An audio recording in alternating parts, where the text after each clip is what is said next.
Hello? What's up?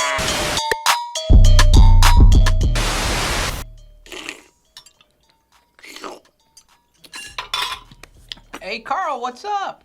All right, folks, welcome to Group Chat episode number 38. We got a great show today. To my right, we got Stevie Bell. What's happening, Stevie? Not much, man. Just living life, baby. Love that. We also got Dixon May and Silk D in studio. Silk, how you feeling? Doing great. Happy to be here. Yep.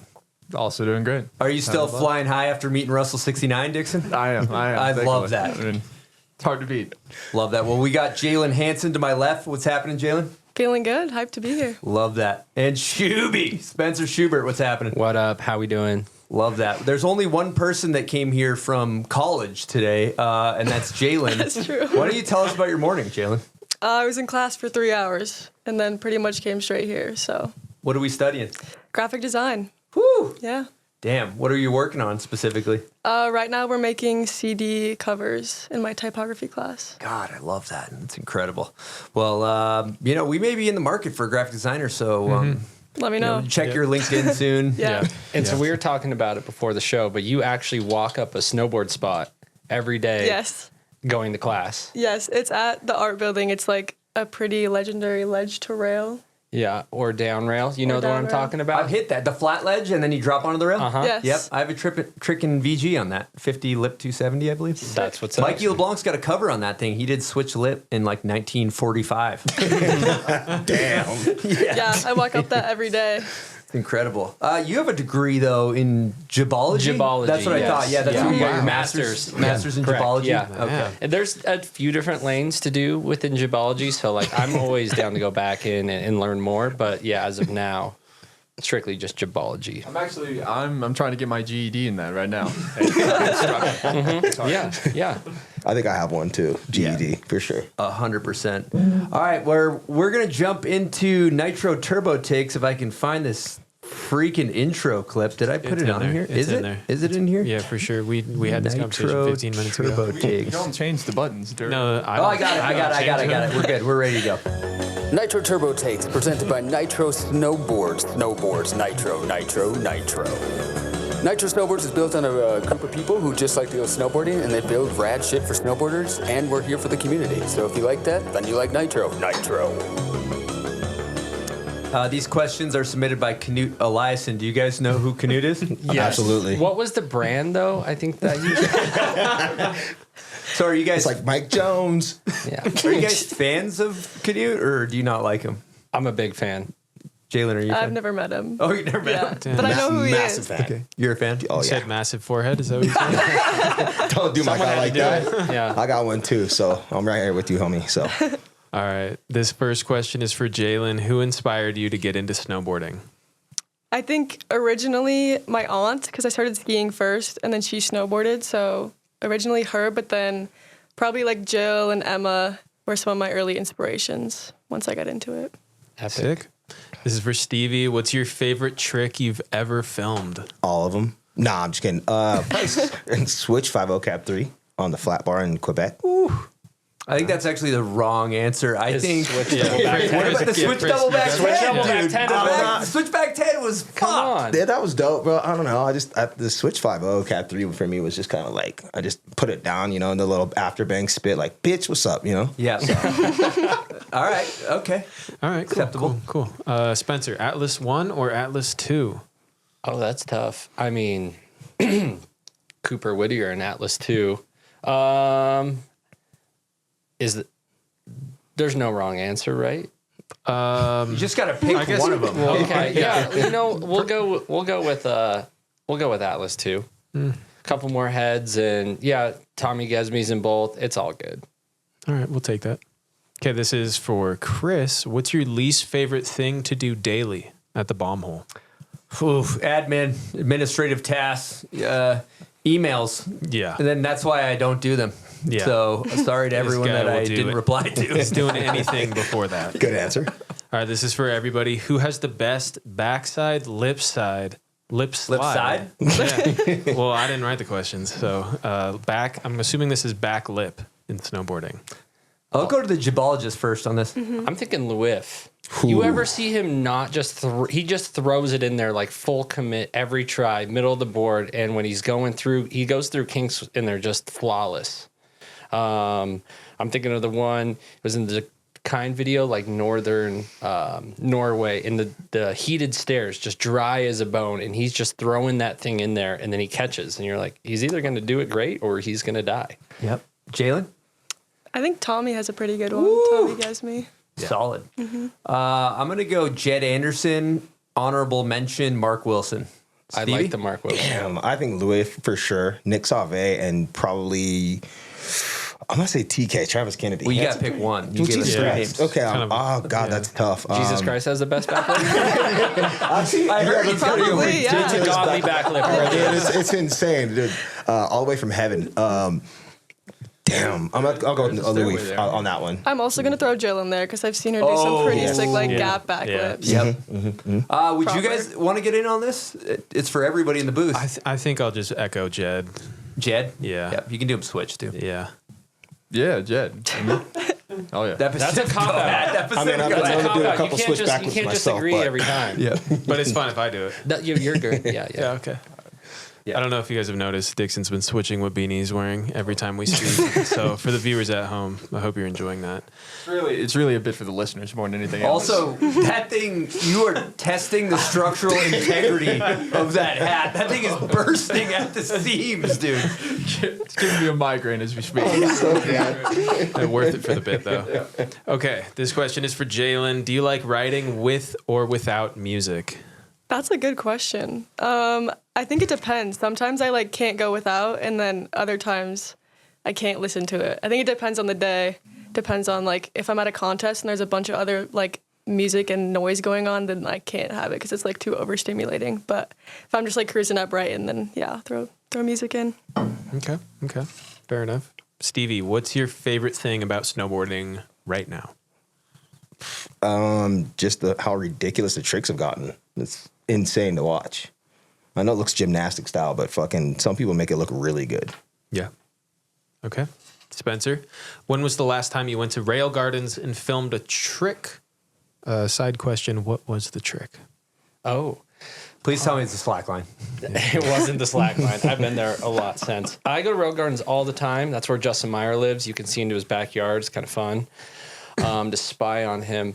Last time I went to film, before it was illegal, so probably the real snow. I don't know what the last thing we did there was. I think a transfer in the front from the concrete thing to the knob rail. My dad was there. It was pretty cool. He was like, "How long does it take you to do this usually?" He's like, "We're still chilling here. Can we leave?" Wow, that took a really long time for you to land that. Or answer the question. All right, Stevie, we're going back to you for this one. Did you used to have a PlayStation in your car and drive up early to Snowbird on POW days and sit and play PlayStation until the lifts opened? Absolutely not, but that's a good fucking idea. It's a very specific question. No, but that's a good idea. I don't play PlayStation anymore, and I haven't had one in 5 years, but that's a good idea. Shit. You got to do better research, man. Yep. Get your guys right. All right, this is the last question. It's for everybody. If you could only choose one rail to hit for the rest of your life, what type of rail would it be? Just a standard issue down rail. I'll jump in. That's Just what I was standard gonna issue, say. government issue. Round? Round bar, yeah. Maybe 2-3 inch round bar. Yeah, something government issue. Government issue. Yep. Sorry, me? I'm gonna echo Chris on that. How do you feel about that, Dixon? Is that cool if I do heard that, it's or- against the rules. But Okay, yeah. Actually, I'm going to change my Do answer. your Mine's thing. actually a down, flat, left, flat, right, king, flat, Mega right. challenge row. Yeah, it's a Mega You guys are challenge. missing out, dude. I got the answer. Probably the handrails on a fucking walker at this point. For me, I'm not hitting a handrail anymore. You're still, Too flat. don't even, dude, don't Like, even. That's the only rail I'm probably hitting You besides know- a park rail. at Woodward, they have the down rail under the foam pit. That's probably more nice. That's kind of my style nowadays, dude. No street rails for me. All right, that was Turbo Takes. All right, that's Turbo Takes. Nice. I actually didn't break into what we have coming up in the show. Totally forgot to do the intro, so I'm going to do that now. Oh, yeah. But we have a call with Cooper Whittier coming up in just a few minutes. Then we got a call with Robin Van Gyn talking about R&D. We got a call with Jake Pates, who just made Olympic finals and got third at Snow League. We're going to talk heavy metal. We're going to talk Snow League. We got heater clips. We got trivia. It's going to be a great show. Lots of stuff coming up. But before we get into all that, our listeners kept sending us this Shaun White Instagram post. I don't know if you guys have seen it, but it's in big bold letters. It says, snowboarding has always been a high-end sport. It's like We got a golf. visual up here. It's a leisure and a luxury sport. I would love to know what your guys' take is on this. Okay. Spencer, you want to start? Yeah. I wish it was like golf because I suck ass at golf. And it would be cool if I was better at it. That would be cool. I don't know. I could see how it could be like two things at once. It is definitely luxury. You can take helis out in Alaska and just like ride ridiculous terrain and spend a lot of money, or you can go to like a park. And it's cool seeing New York get a bunch of snow this year, because then you go to Central Park and it's just blasting with clips. People who can barely ride, people who can ride. And that to me doesn't feel like golf. That feels like more of a community thing, and you could just go somewhere and strap in and ride if the conditions call for it. So in that sense, I don't think it's that luxury at that point. Jaylen? Do you guys think that doing like 23s off the X Games jump is leisure? Definitely not. That's not leisure. That's a great point. Because when I think of leisure, I think of like going for a walk or like, Yeah. which can definitely be like some POW turns at Brighton. I Yeah. can see that for sure.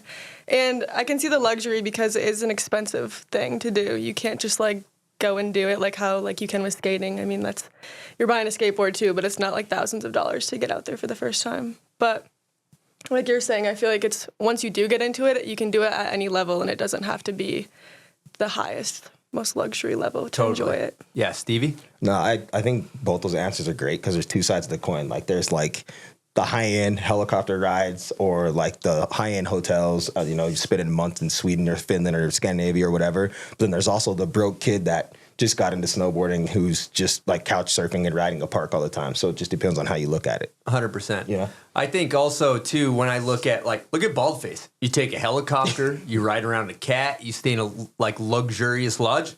That's luxury. That's like Baldface is high-end luxury. That's for the spoiled people. But then like Jaylen, you grew up riding the rope toes in the Midwest. Yeah, that's not super luxurious. It's just kids after Yeah. school too. Yeah. And the other thing I do think about when I see stuff like this is like you could take any one of our shows and take a sentence out of the show and put it in big bold letters, and I would look like the biggest douchebag on planet Earth. I'm going to do that. You know, We're putting it but on I'm Instagram tomorrow. But seriously, like when you see those like big bold clickbaity things that are going to get you razz, like sometimes those things are taken out of context. I don't know what the context was of that conversation, so I always tread lightly on things like that. It says Jesus Christ has the best backlink. Yeah. Well, I mean, at Sean's level, though, it is like, like golf. Yeah, He's totally. like high-end sponsors, corporate sponsors. He's at the very highest, like, point of snowboarding, in a sense. Yeah. And then there's also, like, people who are on the opposite of the spectrum who are barely making it by. So it depends on, like, how you look at it. And like you said, I don't know the context to it as well. So that's a tough answer. So who's Happy Gilmore? Of the snowboard world. That's a fucking good question. That is a great question. Yeah. We could circle back to it. Yeah. Yeah, we'll think about it. Mikey LeBlanc? It's a reasonable Pat answer. Bridges is Arnold Palmer. All right, we're going to take a call from Cooper Whittier. We got Coop on the line. Coop, where are you at right now? Right now I'm in the Bronx. Hell yeah, you filming? Yeah. It's raining right now, but we were filming this morning. Now getting some lunch, some matzo ball soup. Hell yeah, I'd love that. Well, I want to get right into you switching over to Rome Snowboard's big sponsor change. How did it come to be? Yeah, big sponsor change. It came to be by a text from Tom Johnson I think it was like late spring, early summer. And funny enough, I was at Caleb Flowers' studio and got a text from Tommy like, hey, I just got a new job over here at the low pressure studio office, and would you be interested in talking about this? There was no pressure of like, I want you to come ride first. It was just like, let's have a conversation and go from there. So we talked all summer and then sealed the deal in September. I think, so, yeah, September was like the final phone call of like, all right, we're doing this. Let's get some contracts sent over, and yeah. Incredible. How are you liking the boards so far? I really like them. Yeah. It took a second to get used to their boards. They're a little different. Like the contact points were a little different than what I was used to. But I've been filming on that Rene board all winter, and it's like so nice. Like perfect board for me, because I like a little bit of a stiffer board, but you can still press when you need to. Hell yeah. I love that. Well, I want to talk about Rome for a second, because I got to say, as an outsider, when I look at the team and they just came out with their video Swarm, I feel like Rome is on the up and up right now. How does it feel to be a part of that squad? Do you feel aligned with the crew? Yeah. It feels like it feels pretty surreal to be a part of a crew has that upward trajectory, you know? I've never experienced that, where you're coming into a situation that like has so much promise in the near future. Those guys are all animals. I mean, like certified animals in the streets. And yeah, the team's just sick. Cool. Are they making a video? Are you going to have any clips in that? What's going on with your Rome part? Is that something we can expect? I don't know. There won't be a Rome part this year, but I will have some footage in their next video. I filmed with those guys in New Jersey a few days ago. Kind of funny situation. Like me and my crew were going to look at a spot, and they had just hit the spot, and Derek had just done some crazy gap, and they were like, "Do you want to try to go through the whole thing?" So it worked out. Got a clip with them, dude. Just unexpectedly. I was talking to those guys in Boston. They were saying that you fucking bossed up and handled that shit real quick. Yeah, it's nice when that works. There's only been a handful of times where you just like strap in and do it. And it was all set up, ready to go for you? Halfway. Okay. They were pulling out the landing as we drove in. Sick. Coop, I love that you just went pro. Congratulations. It's awesome to Thank see. A huge fan, obviously. But what I like is that you go pro, it's this big moment, and you're just sticking to your roots. You're still on Dustbox. You're on a trip, and you're not just being filmed. You're also filming, right? You guys are doing the same thing, holding it down with the squad. What's that like, going between like filming and then also holding the camera? Yeah. Well, first of all, thank you, Spencer. I appreciate that. You know, that's a true role model right there. It's to answer it as quickly as I could, or, you know, like to get to the point of it. It's really awesome. I love it. It gives me something to really look forward to every day. Instead of like, oh yeah, like I'll hang out and shovel and like help my friend get a clip, and then maybe I'll snowboard like once a week or twice a week. Like having that excitement every morning of like, oh, I can try to film this clip really well, or we can try to get creative with this. It's like, it kind of feels like learning to street snowboard again. Have you been botching the clip, or you've been barring it? Yeah. Shaky hands? Oh, for sure, dude. For sure. No, literally yesterday, Chris, I was filming a clip of Sierra, and it was our second day trying it, and she did it perfectly. And I completely cut her head out of the shot. Oh, no. She did it again perfectly, and I cut her feet out. No! So she had to do it 3 times, yeah. So it's sabotage is what you're saying. That's why your footage is so good, is because it's the only footage. The other stuff I'm is... sorry, guys. Yeah. It depends who I'm filming, right? Cooper Whittier, a.k.a. Young Chop, they call him when he's filming. Incredible. Well, we also got to talk about one big offering that you just came out with, Atlas 2, one of the best videos of the year. Many, myself included, would probably consider it video of the year. You've been with Dustbox forever, and then you're in this new kind of light, standing next to Tommy and Forrest and Savannah, above Tommy, and just putting out a fucking heater. What was it like filming for such a timeless classic last winter? It, dude, it was ridiculous. Like, so exciting. Robbie and I were talking about it for months before we even knew if it was actually going to happen. We would just be sitting on his porch in the summer, like, yo, we got to really take this seriously. Like, this is the biggest opportunity we'll ever have. Like, and it was incredible. Like, getting to learn so much from that whole crew. Like, everybody in that squad has so much to bring to the table, and getting to pick their brain and work with them, and then also almost like work, how do I say this, like there was a lot of coaching at times from those guys that just expanded further than just the snowboarding, like how to approach spots and how to approach trips, and whether some of it was very direct, like, yo, you should do this or consider that, or if it was just subconscious stuff that we picked up on, like it was amazing. Yeah. Would you say filming with those guys is like they're true professionals? Oh, yeah. Masters of Gibology. Yes. Yeah, Definitely. they're gibologists. Yeah, there's a Gibologists. Yeah. Yeah. Spencer knows it. I mean, I feel like Spencer and Tommy and Colt had the most insane run with Good Sport, and getting to tap into just a sliver of that energy was like... It's more than a sliver, brother.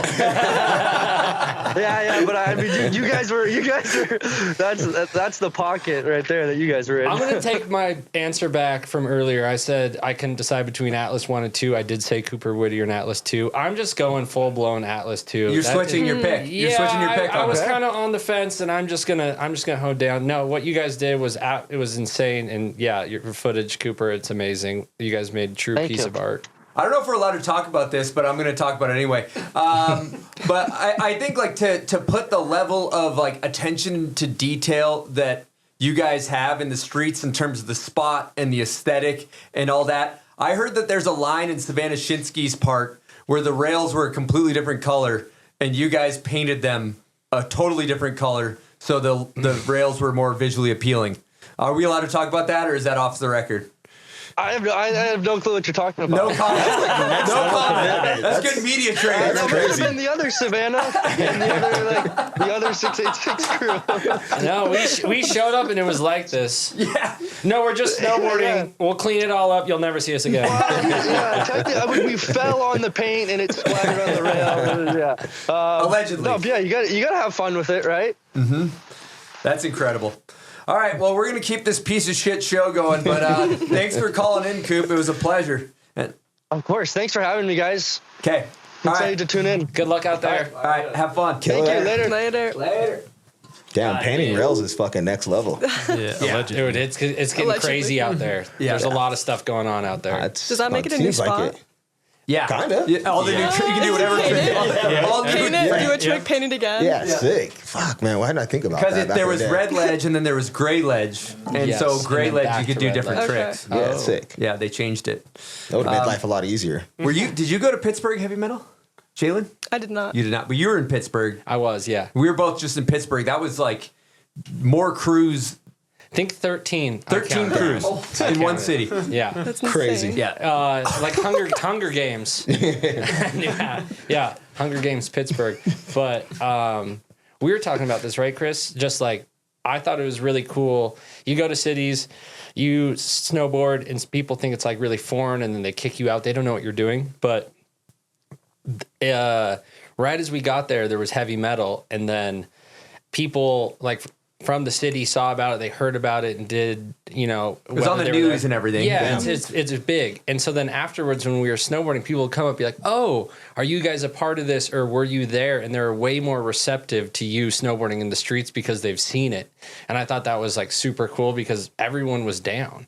Mm-hmm. Like, did you notice, like... 100%, yeah. Are you guys a part of fucking Red Bull Heavy Metal? Like, yep. They're like, hell yeah. You're like, my name's Joe Sexton. If anything happens... Yeah, right. Just, bill me. Sidebar, Spencer blessed me with the spot that I got a clip on for the Bombhole movie. So thank you for blessing me with course. That was a... when you're sharing pins, you don't want to hoard your pins. You want to share them. It's good to have communication going. It was good. Yeah. Hey folks, Brighton just announced their spring pass and it's only $199 from March 27th till the end of the year. So if you're coming out for Bomb Hole Cup, be sure to pick up one of these bad Larrys. It's cheaper than buying 2 lift tickets. You also got no blackout dates. You got some spring laps during Millie Meltdown. Who knows? It may snow 5 feet. It could be an incredible spring or just some warm, slushy laps in the park, sliding some steel. Anyway, go to BrightonResort.com, get yours now. Hello, people. I want to talk to you about one of my favorite companies that exists on planet Earth, Ski-Doo. They got some special offers coming up. And if you haven't ridden a Ski-Doo snowmobile, especially a new turbo, little whistle wagon, you are missing out. It's one of the best joys that exists on planet Earth, at least for myself. So, Ski-Doo Spring Sales Event is here through March 31st. They got select 2027 models come with up to 4 years of coverage.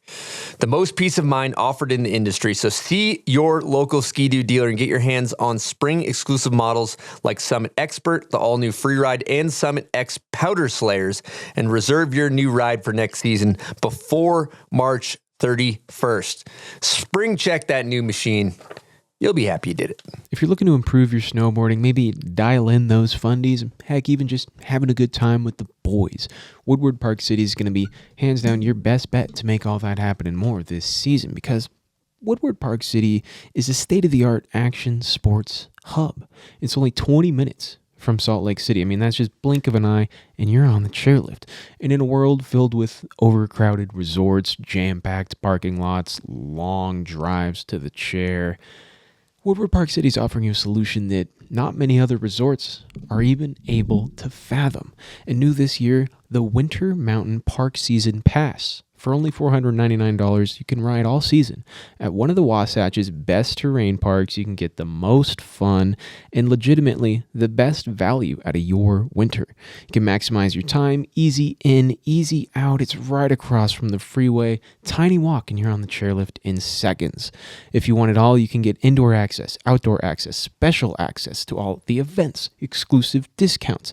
You're going to need the all-access membership. You'll be treated like a king royalty over at Woodward Park City. And if you want some more information, head on over to woodwardparkcity.com. All right, folks, we're talking Yeti here. We're talking Rambler food jars. Now, if you want to bring your food on the go, you're going to need to get you a Rambler food jar. You can throw some oatmeal in there, maybe some overnight oats, maybe some salsa, and it's going to keep that warm all day long. It's leak-proof. It's got a magnetic lid that also vents. It's double wall, vacuum insulated. This thing's going to stay warm all day. It's dishwasher safe. It's a Yeti. You know it's a good product. So check out the 8-ounce food jar or the 16-ounce food jar at Yeti.com or any place that carries Yeti products. You will not be disappointed. All right, we're going to keep this show going. We're going to get into heater clips. Let me play the jingle. Heater clips, heater clips. It's the new clips of the week. All right, let's start this one off with a Luke Winkleman street clip, straight to the gram, filmed on an iPhone. I don't know where it is. It's in Mass. This is in Massachusetts? Yeah. Damn, dude. I think like this clip is Lowell. gangster. Can you imagine just putting this straight to the gram, Spencer? Sounds nice. Yeah. What do you think about that? This is so for the ridiculous. listeners, that was a 50-50, and he transfers back tail 270 on this kink rail to like shootout flat rail. So beast. And Yeah. it's not small at all. It's a long What I shot. love is the UPS truck coming behind, and then he's like running up, and he's like, "Where's my box?" No, but it does. It like that's what this like. This is like perfect street snowboarding. Like you get like this awesome spot. He's just like riding into it, and then you get like a little taste of like everyday life going on behind it, which I think is so cool about street snowboarding. Is like got all this aesthetic things. You're not just out on a mountain and you're just in wherever. So you're just kind of shitting on backcountry snowboarding at the end there? No. I like it. No. Yeah, that's character. I see what you're saying. Yeah, it's That's just like character. cool that these things could be happening at the same time. I could never roast that on the gram. I'm saving that thing. Never. Yeah. That'd be like an ender for me. Yeah, that's a Just heavy casually clip. Do you think he Posting. has more, or sometimes he just Wait, are wanted we to saying bless that's it? the warm up? We think that's the warm No, up? no. What's the caption? It said like 100 and something tries in. Yeah, it was something Yeah, like it that. did. This Yeah. is all I had to show for it. Some clip for Instagram. I'm here for the street clips He's on the kind gram. of sympathy baiting, I think, is what he's doing there. mean, Like, he's it's not also good, doing is it? True. Yeah, it's Then flawless. you watch it and it's like perfect. What's- Like, we know it's good. What are you saying, Dixon? That he's doing this with like a completely fucked up knee. He's barely back from Hey. being out for a while. That's true. He's a North Carolina guy. These guys. Oh, they roll ride deep. hard, the North Carolina shit, guys. okay. Gonna back him This is up. awesome. What do you mean? This is so sick. All right, we got another street clip right to the gram. Justin Capilla, he came and put a beat down on the rails at Bombhole Beat Down at Loon. And here he is doing the same in the streets. He dropped a few clips. Just iPhone A grades, iPhone A grades in the streets. And then I really like this long Yep. kink rail And I balancing saw act. other clips of people just hitting the down, just having fun there in New York. I like this is the one I would have saved right here. But Oh yeah, that one's fire. also, like, peep the gnarly That's low sick. lip. Look at the gnarly low lip. Yeah, set back, just kind of Can't there. even see it. Proper. I mean, Jaylen, if you do that, are we saving it or are we putting that on the gram? I'm saving that. For sure. I'm not putting anything on the gram. Yeah. Incredible. Sometimes you just gotta burn it. Yeah. I That's mean, only if it you have shows a that they probably got a stack Yeah. that they're saving for an actual video, which is even more impressive that they have enough clips to be dropping them on the gram. But he could be no big camera, no filmer. You know? True. You never know. All right, next we got Temple Cummins doing a toe side for the ages. Now, I'm a person that loves to avidly make fun of turning, but this toe side, I could try that for the rest of my life and make that my life's mission to do a toe side like that, and I will not succeed. Like, it's beautiful. It is beautiful. It's beautiful. And he's been good at it forever. It's easy to make fun of turns until there's a photographer with you and they're like, do a turn. And then they're like, can you do that better? Can you turn it better? You're kind of like wah wah wah. Yeah. Then you're like, okay, my felt bad. good. No, these guys, no, it's an art form for sure. Yeah. Stevie, you ever get any turn photos in your career? A couple, but they didn't get published. So that, I mean, They were taken, but not published, so they weren't that dope, I guess. Jaylen, Felt how's sick, your though. turn? How's your pow turn? It needs some work. You know what these Midwesters got? They got to turn into the rope toe. They got like That's a fire true. 180. You have to be able to turn. We have a Yeah, big they turn have at to be able to Highland. turn. Yep. Yeah. That's what I got. That's not fair. Us East Coasters, we never really, or at least myself, I'll speak for myself. We never really learned. I didn't learn how to turn ever. So more of a side slip, rail, side slip, rail. You know. Good. That's my type of turning. That was the majority of my career. All right, for our last clip in Heater Clips, we have the General, aka Seth Hewitt, who left the office. It got over 2 million views on Instagram. Walk us through this thing. Well, I can't see it, but let me just tell you, it was kind of the first day at Brighton that we had a POW day this year. And if you've ever been to a Brighton powder day, you kind of know, like, the entire squad is just scattered all over the mountain. Well, anyways, I was up there. I was doing some product reviews for Patagonia. And, I was over Millie. It was crazy crowded. And I was just like, you know what? Going to Crest. Okay. Got a few gems hidden in the trees in Crest. So I pull up, get on the lift, and I'm riding up. I'm like, oh, Hollywood's untouched. Explain what Hollywood's is to the unfamiliar. Hollywood's is a cliff. It's about 9/10 of the way up the Crest chair, right underneath the chair, smack dab. It's a cliff. It's like a decent sized little cliff. Super It's fun. showtime, though. It's Most importantly, showtime. it is showtime. You eyeballs searing on you the Directly entire time. And you always see kids just camped out on it, just standing there looking, and everybody's all heckling, oh, hit it, come on, whatever. So I've known over the years, I've hit this thing like probably over a dozen times in my life, and I've known that you pretty much just want to rip it from the top. It's a no-look, straight down, right in, right out scenario. Everyone's got to heckle you. Have a nice hike out, buddy, So anyways, I'm like, I don't know. I'm like looking at it like, should I hit it? Should I hit it? And I'm like, I haven't even hit a cliff this year. So I was like, okay, I know this other little cliff in the trees. I'm going to go hit that. So I go hit that.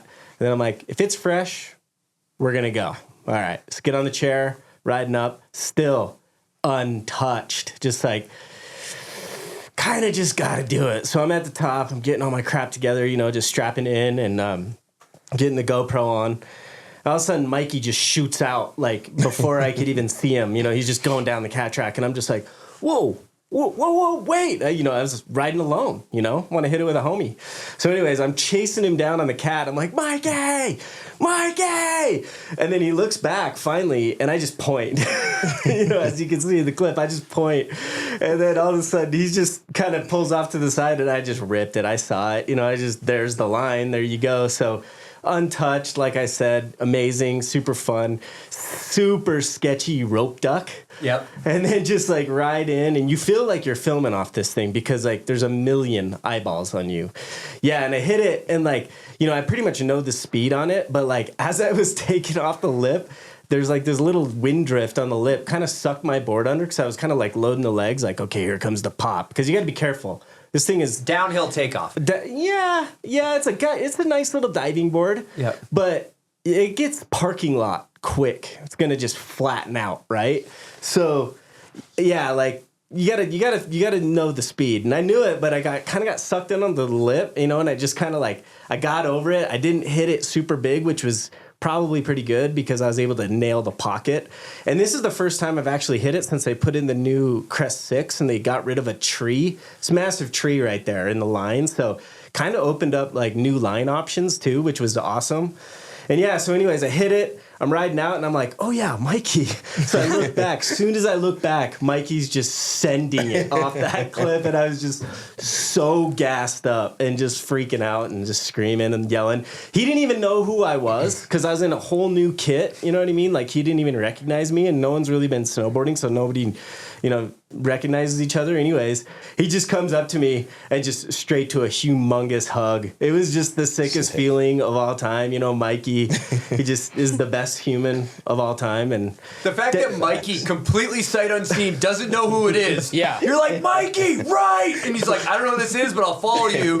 And he launched it behind you. Also, just Hall of Fame legend move. Hall of Fame. You told him to follow you, and then you ride out. You didn't stop and wait. You're like, I have speed. Yeah, he'll figure it out. Honestly, see you later. I was so juiced, I kind of didn't remember for a second, and then I was like, oh yeah, did he come? And yeah, of course he did. That's like the ultimate hero to zero, or hero or zero shot, like at a mountain right there. Like you're either hero or you're zero. Generally, it's like tomahawks off of that thing. You always you're like, oh buddy, that was good. Try that again. Yeah. So, anyways, that thing, we came back to the bomb hole, and I was just like, I was telling you guys about it, and it was just kind of like, yeah, whatever. He was flying high, dude. He was on cloud 9 after that. Yeah.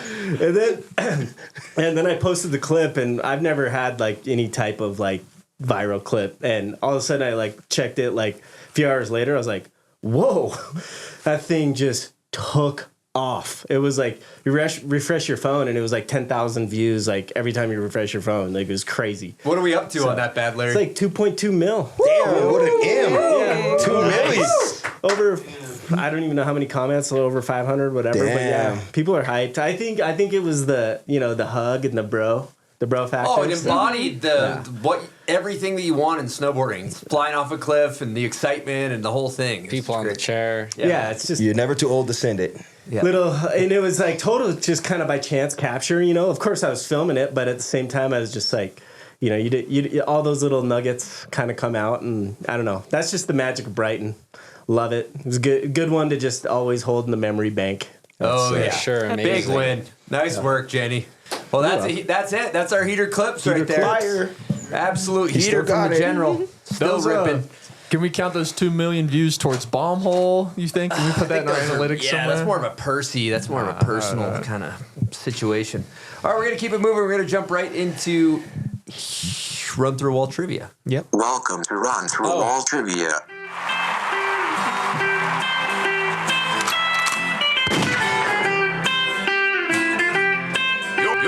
You're fired. Do you guys know the concept of this show? Yes. All right. I don't think Stevie does. You should explain it. He was confused. Stevie, a little questionable on that response, though. We'll run through the instructions. Chris is going to be reading questions. If you would like to answer, please use your buzzer. First one to buzz gets the answer. If you get it right, you get a point. If you get it wrong, we highly encourage you to do a run through a wall smelling salt. We can't make You don't have to, just if you want. I'll fucking do a smelling salt. Yeah. Well, you gotta get a question wrong. Yeah. Should I share all of them the key to win right now? So Yeah, sure. Yeah. Let's Okay, just level everyone the that playing wins field. this, they keep their hand right above the buzzer. It's Yeah. you might Be all know ready. the answer. It's the Be first ready. person to the buzzer that's gonna. Yeah. Don't be gonna afraid get to it. be wrong. Does it light up? No, it makes little sound though. Yeah. Yeah, you got a line of sight on everybody. Yeah, so I'm just, it's honor system. and we got Dixon too as backup referee. Yeah, his eyes aren't Double quite ref. as good as mine. But All right, first question. Which female rider frontboarded the legendary triple kink, that's 3 downs, 2 flats, in Stockholm, Sweden? Jill Perkins. That's correct. You got a tally going? yeah, he's on the board. Okay. Well, see how this is going. Yeah. No, they're all kind of catered. Which female snowboarder is dating an NFL linebacker? Chloe Kim. That's correct. He's on the board. Correct. That's all I did needed. not know Just that. one. Oh, really? No. Yeah, Miles Garrett. Yeah, He's a gangster. He had TV time. He was all over the Olympic broadcast. All right, this one's kind of catered towards you, Stevie. What production company did Miami Thunder film for? Miami Thunder. It's Burning Bridges was a kids but it's a video. Hold on. What is it? Well, Stevie should know any this. other takers? Well, I got no Hold clue. on. I actually got to get to the gunshot. It takes Yeah. me a second. This new I'll sound. toss the thing over here. Let's get our guy smelly. salt. Yeah. Yeah. I Oh, love yeah. that you buzz with absolutely no clue. Yeah. I will say this. I'll give you a hint, Stevie. You filmed for this production company in your formative years as well. Not for him. Miami Thunder wasn't on forum. I have no idea. That's what's up. Here, give me a smelling salt. FODT. FODT. Oh, FODT. That gunshot was a little off. That's not a Glock 9. So, I don't know if that's relevant. count. Doesn't But count. it was all. He also was in Burning Bridges, and they shares apart. I don't think Miami Thunder's in Burning Bridges. No. No. Give him 2 smelling No. salts. No, you already. dude. I like that you're He's doubling arguing down. the wrong Yeah, answer. No, I was triple down. No, you're wrong. You're wrong. Bring it up. Okay, next question. There's people punching their steering wheel in their car listening to this. Like, God damn. All right. What rider headlined the Vulcan video, Mr. Plant? Pat Moore. God, Spencer's too running good. away with it. Wow. Yeah. All right. I think I'm right. All right, hand on the buzzer, Jaylen. Oh gosh. What blank. what female rider was recently given a pro model with a sword as the base graphic? Mia Brooks. There it is. She's on the on board. There we board. go. She's on the board. This is what I was most nervous for. Yeah, Trivia. Perfect. What headwear company did Nate Bozung? Neff. That's correct. Dang. All right, what's That's the how you tally? do it. What's the tally? Stevie like and Spencer tied with 2. Jaylen, you have 1. Okay, not bad. Okay. No, you're right behind him. What rider has won gold medals at X Games in both border cross and skier cross? Oh, come on, guys. I'm saying Sean Paul. Yes, yes. Well, Stevie's in the lead. lead. Stevie's in the I lead. was thinking. Wow. I know. All right, this question is Thanks, like pretty Silk. nuanced, but we'll see how it goes. Tommy Gesby once got shit-faced and flipped over a railing in Hawaii. Well, I That stopped is not reading the question. Yep. Okay, what's your Who answer? buzzed it? Wrong. Wrong. I never got to the question. You were saying Hawaii. I was just saying it with you.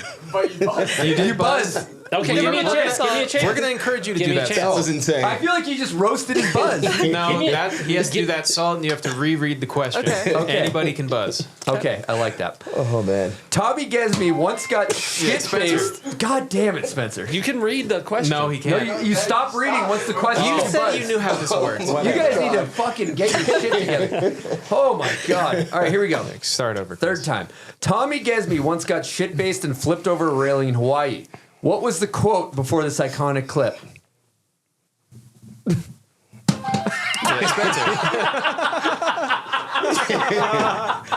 Yes. It was Aloha Brutta. Is it aloha or it's simple math, brother? It's simple math. Or what does he say? That's a don't wrong think answer. He says aloha. brudda. Brutta. Brutta's- It's kind of Brutta, and then Like there's the this clip starts and he basically says brudda. Brutta. Yeah. But I believe it was Aloha Brutta. Can we pull it up? It's possible Fact we've check. been I have the misinformed. clip. Fact check. I'll Yeah, fact airdrop the check. clip. Yeah. Actually, you know what? We'll do it right now. Yeah. Fact Let's check. get it. Let's find this out. Well, literally, because I actually, it's in my text with you, Spencer, is this clip. Yeah, it's good stuff. And Oh, so you guys are cheating. No, we just sometimes I it's can't. just It's unrelated. No, this is old. This is like 8 months ago. I texted this to him. So Still inside information. but it's the clip when he Well, if what he it's really Aloha says. Brothers, they'll be He tight. says "brudda."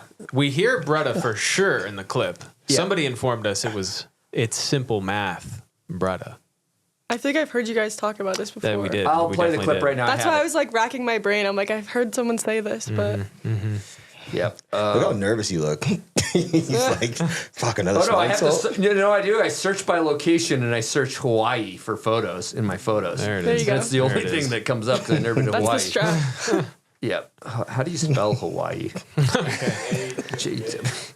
I got it. 6 seconds. Hold on. Oh, we're on Bluetooth. I can play it right through here. Here we go. What was that first Kind part? of sounded like a TH. It's just like brother. I can't to tell. me. Yeah, that's We got to confirm Yeah. Brudda. Who was filming it? You gotta brother. fact check. That's my answer. Okay, all right, Telling judges. me. What do we? Are we giving Spencer the point? What's our whole? That was a. I said Brudda, and What it's do cut you- off. what do you But we think? could ask Yeah. Tommy, but he has no idea. Yeah, Tommy. He probably We would say something cannot- completely I different. don't I say know. give me a half a point and him half a point because I answered it right. Stevie, you're definitely not getting any points.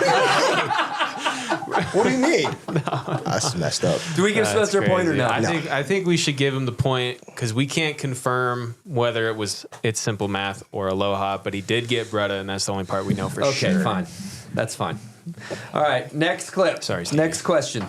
What rider is quoted saying "Mac attack, dude" in Simple Pleasures? Kind of more like "Mac attack, dude." Chippy. That's correct. That was an incredible hint. Yeah. So are they tied? I'm No, nervous Stevie now. just Stevie's took the lead winning. again. Stevie has 4, Spencer has 3, Jaylen, you have 1. An incredible 4. Well, I have 2 left. One's the final question and a tiebreaker if we need it. Okay, next question is this is in none of your guys' wheelhouse, so this should be perfect. What rider won a silver medal in the 22 Olympics in slopestyle and also rode for No Bad Day snowboards? No Bad Day. Is it? It's Max. We're there. We're close. Max. Oh my God, Perot. There it is. He got it. So we're tied. So we're going to the tiebreaker. We're tied. Sudden death. All right. So since this is a tiebreaker, Jaylen, we've had this happen where the tiebreaker question gets answered by the person. Okay. Yeah. So you got to opt out of this. Okay. Oh, shit. Here we go. In border cross, what legendary female pro snowboarder attempted a method in the 2006 Olympics and fell, costing her the gold medal? Oh, God. No, it's I'm pretty sure. Come on, guys. No, I know it. It's Come on, guys. I even know her rap that she did. Okay. Oh, my God. I know this, I need too. you guys to focus. I'm Just trying waiting to. for a buzzer. Yep. This is, whoever answers this gets this trophy. Lindsey Vonn? No. Oh no! That's incorrect. No. Lindsey Vonn is close. That's close, but that's your official Of answer. course, this is like the one question I Lindsay know. is her first name. Yeah, it's Classic Lindsay, tiebreaker. and then Yeah, it's you got it. No helping. I said you No, got I yeah, think She so. knows. She knows. no, it's Lindsay. This is bad. Dude, no, what? No, I just. Can I say? Was Lindsey Vonn the skier, though, right? All right, how about this? Am I right? Yeah, You so can I was say close, it. but Hold on, give me one. Okay. I'll give you 5 more seconds. Well, wait a minute. 5, 4, 3, 2, 1. 3, 2. Okay. 1. It's okay. Jacob Ellis. That's Yes, correct. Fuck. yes. Should we give it to Jaylen? Yeah, give it to Jaylen. I knew I had it like the See, first she name. has but she had a rap too. That's from Encinitas. It's like Yes. go down to Beacons, catch a wave, maybe 2 or 3, then Yes. go to Mosey's for some acai. Yeah, like it's a I great remember song. that, but not the last Yeah, bar. yeah, I It's know. a I great couldn't get the track. last That's name. I was funny. like, It's under I knew it was pressure. Lindsay, I don't do but- well with okay. pressure. I don't Yeah. compete. You compete. I was in last this whole time. I know. You did That's Just win, like though. in snowboarding too. Damn. Yeah. I haven't won anything. You were so close. Lindsey Vonn. I you know. said. Lindsay was close. Yeah, it's good, but there's no participation trophies around here. No, we don't make those. No. We should maybe make those participation trophies. Yeah. For I We trivia. do get the give first you one? prize packs. We Yeah. give you like packs. I'll take that. Yeah. Participation trophy that you can have while you're here, and then you give it back at the end. I think Yeah. that's kind of clutch. Yeah. Like, Maybe just, To make you some feel kind special. of necklace or something. Yeah. We barely make the winner's trophy. Dixon made those, by the way. Dixon made that trophy. I love it. It looks great. that's not Their repurposed Bombhole Cup trophy is it. I was for gonna say it people looks a that little don't- familiar. Yeah, they're great. All right, we're gonna keep it moving. Let's just jump right into Red Bull Heavy Metal Boston.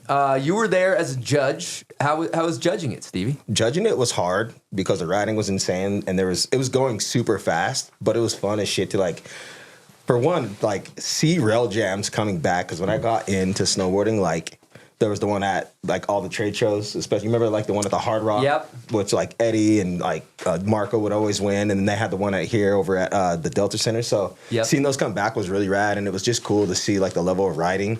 The setup was gnarly, but judging was fun just because it was like you had to watch it intensely just to kind of see what everybody was doing. But it was epic, and I Now, enjoyed myself. Jaylen, you were competing. Do you feel like you're misjudged by the judges? There's some shade. No, I don't think so. It wasn't me, it was my brother that was judging. It was Grace. She was judging me too hard. Yeah, but what was it like riding in front of a crowd that big?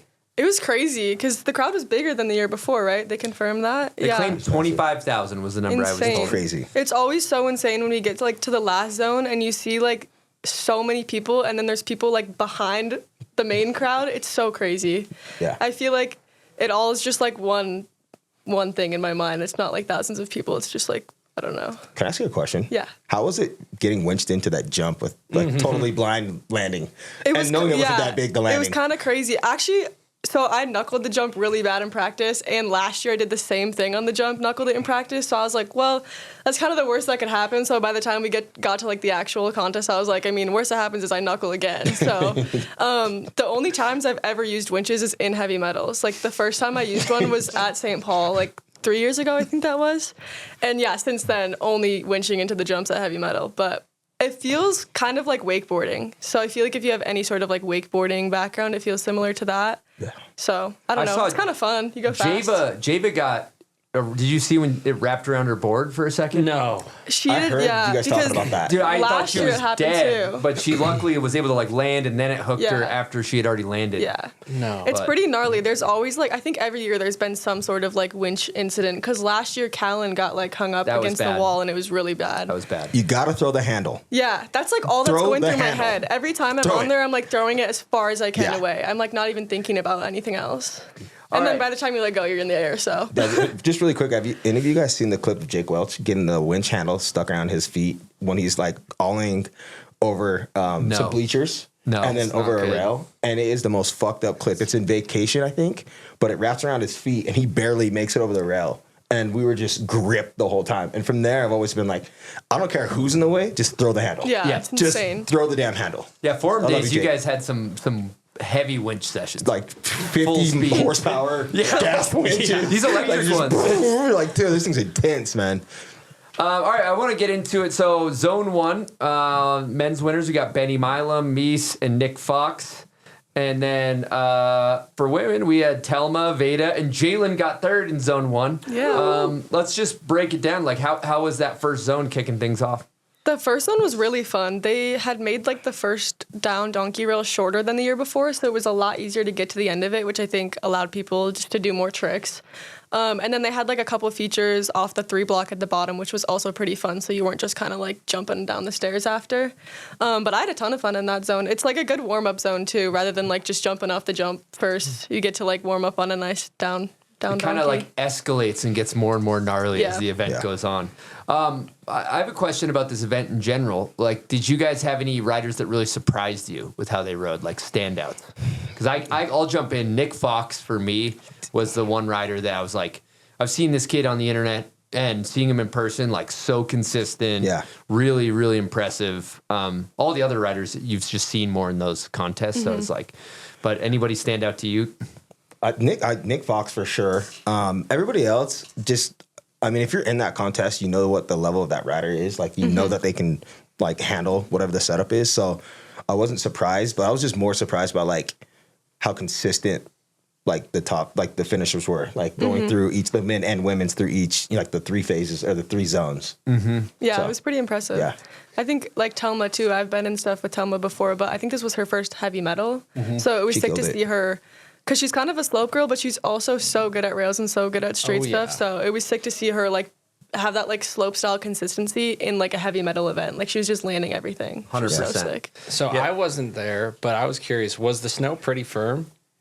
Yeah, it was pretty firm. Yeah. It wasn't like freezing, but we were also like hiking, so sometimes it's hard to gauge like how cold it actually is. Yeah, just from like a viewer's perspective, like things were going down. But when I was watching people land, I was like, oh, that seems like The kink rail zone 3 was that was like landing on concrete. It looked like it definitely was brick. It definitely but I think like the first 2 zones during the day was a little warmer, so it wasn't as bad. But as the sun went down, like I couldn't feel my hands, so I know the snow was brick. Yeah, and it's hard if people don't get like rail jam on a ski resort where it's groomed. Like at least there's been a groomer, but when everything gets trucked in, like you have no idea. I was thinking about that. Like those tricks are probably way harder than it would be if it was at a resort or whatever. For sure.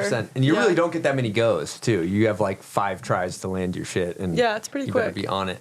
And then for zone 2, the men's podium was LJ, who ripped it, insane front 7. Beck Lobin, he got bodied. He got like a concussion. Yeah, he got an early concussion. And then Benny Milam did a back 7 crail grab, which was the highlight of the jump section for me. And then for the females, we had Egan Wint, who always, like, Egan's going to just... she's got that backy in her every time. And, but it's also her grabs. Like, she, in practice, I started doing melon, and I was like, I would do unforgivable things if it was a melon like that. I'm serious. Like the grabs are insane. And then who got second? Veda, or no, that's zone 2 was Jess Perlmutter, who also ripped it, and then Veda got third. So and other honorable mentions, some double flips were attempted. Again. A couple. Double front flip from Haldor, which was insane. I thought he was going to die. So insane. And then Sam Klein's 0 for 2 in the past 2 years, but he has put up a valiant effort on the double backflip. Did he try like 4 of them?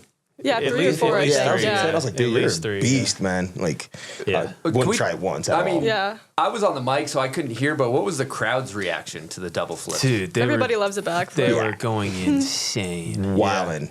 Biggest cheers by far. Well, it was also too because it was hyped up by the MCs too. Like they knew the crowd knew it was coming, so that kind of like gave the anticipation. Like when he was dropping in, everybody was like freaking the fuck out. Yeah, that's true. We like to really get the crowd fired up. You can hype up any trick, and the crowd would go nuts. Well, you think about the crowd, right? We actually have an Instagram question that is in the regards of like flips at Red Bull Heavy Metal, and I think about like this: like there's 25,000 people there.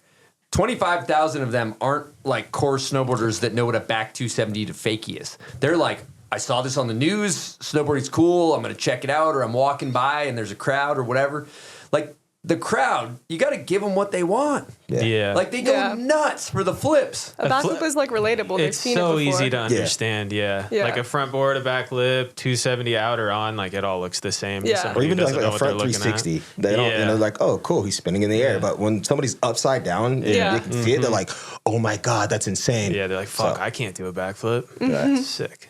Yeah. Give the people what they want. Yeah. All right, and then zone 3. For the men, we had Nick Fox, who backflipped the kink twice. LJ Henriquez and Benny Milam. And then we had Jess Perlmutter, Telma, and Egan Wint.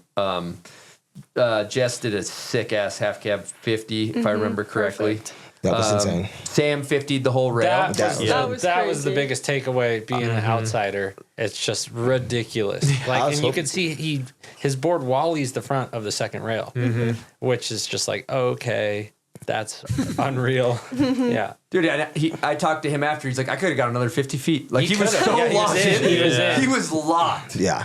Yeah, super cool. And go ahead. I was gonna say, even just standing there looking at the rail, like you're saying, Spencer, it was like 6 inches higher, the donkey to the next rail. Yeah. And I was just like, that's insane. I would never try that in my entire life. And he like just greased it. And I was hoping he would have done it again in the finals. You know what I mean? I was just like, because he was close. But also shout out to Rob, because he was the only one that gapped out to the down. I thought you should have been in finals. No offense. Dude, no offense to you. I hate to be that guy. No offense. I hate to be that guy right now. But what happened was, I'm just going to say this thing. And this is like nobody's fault. Like, this is just how it went down because of timing. But we had 5 riders going to the finals, and Rob was 4, and then they cut it down to 3. Right at the very end, they're like, Why? "Hey, they did not tell us that." because the city was going to shut down the rail jam at 6 o'clock, and we were getting up to that close to that time, and they were like, "Okay, we got to cut the riders down." So Rob was in it. Shout out to my boy, but don't put this on me. It's just how the cookie crumbled. Okay. So, That's but it's valid. kind of on you. 'cause Shit. You're the one who picks who goes So in they, there. they made you do that, and you just didn't do anything about it. no, I tried to. I even like, tried to. Listen, there's 3 judges. Okay, I was just one of the 3 And where did you place, Rob? in the finals. In the Well, dude, that top gap, 3 the or gap top board 5? you, like, not knowing if you, I mean, to me, the gap board was nuts because Yeah. you don't know if you have the speed, Yeah, Yeah. right? and nobody else did it. No. Yeah. So, And that's win chin. Also. Joking. damn, Hey, make sure you put the look you got built in the show. that was wild. Okay, I'll do that. Yeah, I'll make sure to show my look right there. I've never been that grilled in my life, bro. He's just glaring at me. But like, Good how thing we're cool, not calling Todd. How cool of an event if you look at that heavy metal? Like you got Jess Perlmutter fresh from the Olympics right to Insane. heavy metal, and then you got Lucas Magoon Oh, and yeah, Haldor dude. Helgeson. Like I thought that was so cool. You have this great blend of like the 2 Japanese girls that were fucking ripping. One of them was like what 14 years old or Yeah. something. Hinano and Himari. Yes, yeah, and they were killing it. And then you got Jess right from the Olympics. You got Gunnar. You got Haldor Helgeson. You got Jaylen Hanson. Like the whole thing was. It's really cool the balance of like the tides where you're Olympics. We just got done watching all these crazy moves, and then you go right into the city where I think it's a really good thing for snowboarding. These events. I think it shows sure. like the level of riding and like the magnitude of the Red Bull, the heavy metal, to go from the Olympics and come straight to there. Like just shows how big that event really is. 100%. But to be able to do it in person, like, and it makes sense with Olympics or X Games. Like, if you're in Aspen, then you can get to see it. Or Olympics, like, you're not going to go there. You're going to watch it on TV. But just to turn your corner in your city, someone who might not really know, and then they could be a fan, like, introducing more people to the sport and, like, showing it. Hey, we could do this, or we could do this right here, is, like, the coolest thing to me, I think, just to, like... Yeah, and what we were saying about the other one in Pittsburgh, the people being open to it is one thing, but like you never know what that inspiration from someone being there saying like this isn't that crazy. Like it has snow in Boston, there was snow afterwards. Like this isn't that far off to go to the park down the street that has a rail and do this yourself. Yeah. 100%. Yeah, it goes back to like snowboarding is whatever you want it to be, right? The duality of it is beautiful. Where Shaun White's saying it's a leisure sport. Which, quite frankly, he's right in some aspects, right? It's $270 for a lift ticket and all the gear and everything, and then the complete flip side of the coin is like you can go slide down a rail in a park and get some used gear and do it for relatively cheap. Yeah. Facts. Yeah, I think the street contests like expose street snowboarding to people who might never find out that it's a thing.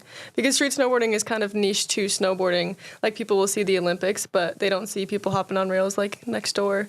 So I think it puts the riders on a platform, and it also like makes it more accessible to the general public. Because then, they go and see somebody hitting a spot a week after, and they're like, oh, that's sick. Like I just saw that happen. 100%. I guarantee there was someone in the crowd, Jaylen, watching you and being like, I didn't know about snowboarding. It's like, that looks cool. That looks really cool. I don't know anything about that, but that I want to go do that. You know, I think there's like a draw when you have that crowd of people. You guys are like rock stars, kind of, to the people in the crowd. Because people don't know who you are. Yeah. They just see you doing this and like see people hyping it up. So they're going to be excited for it no matter what. 100%. Props to Red Bull for like kind of making street snowboarders into rock stars by putting on this event. For sure. Do you know? And like, I think that's huge. And just rail jam culture being a bigger thing, like you were saying in the past it was, and there seems to have been a lull, but now we have like 3 Red Bull heavy metals and other rail jams going on. It's super sick. Totally. And frankly, I love the Olympics and slopestyle and pipe and all that, but I'd rather watch a rail jam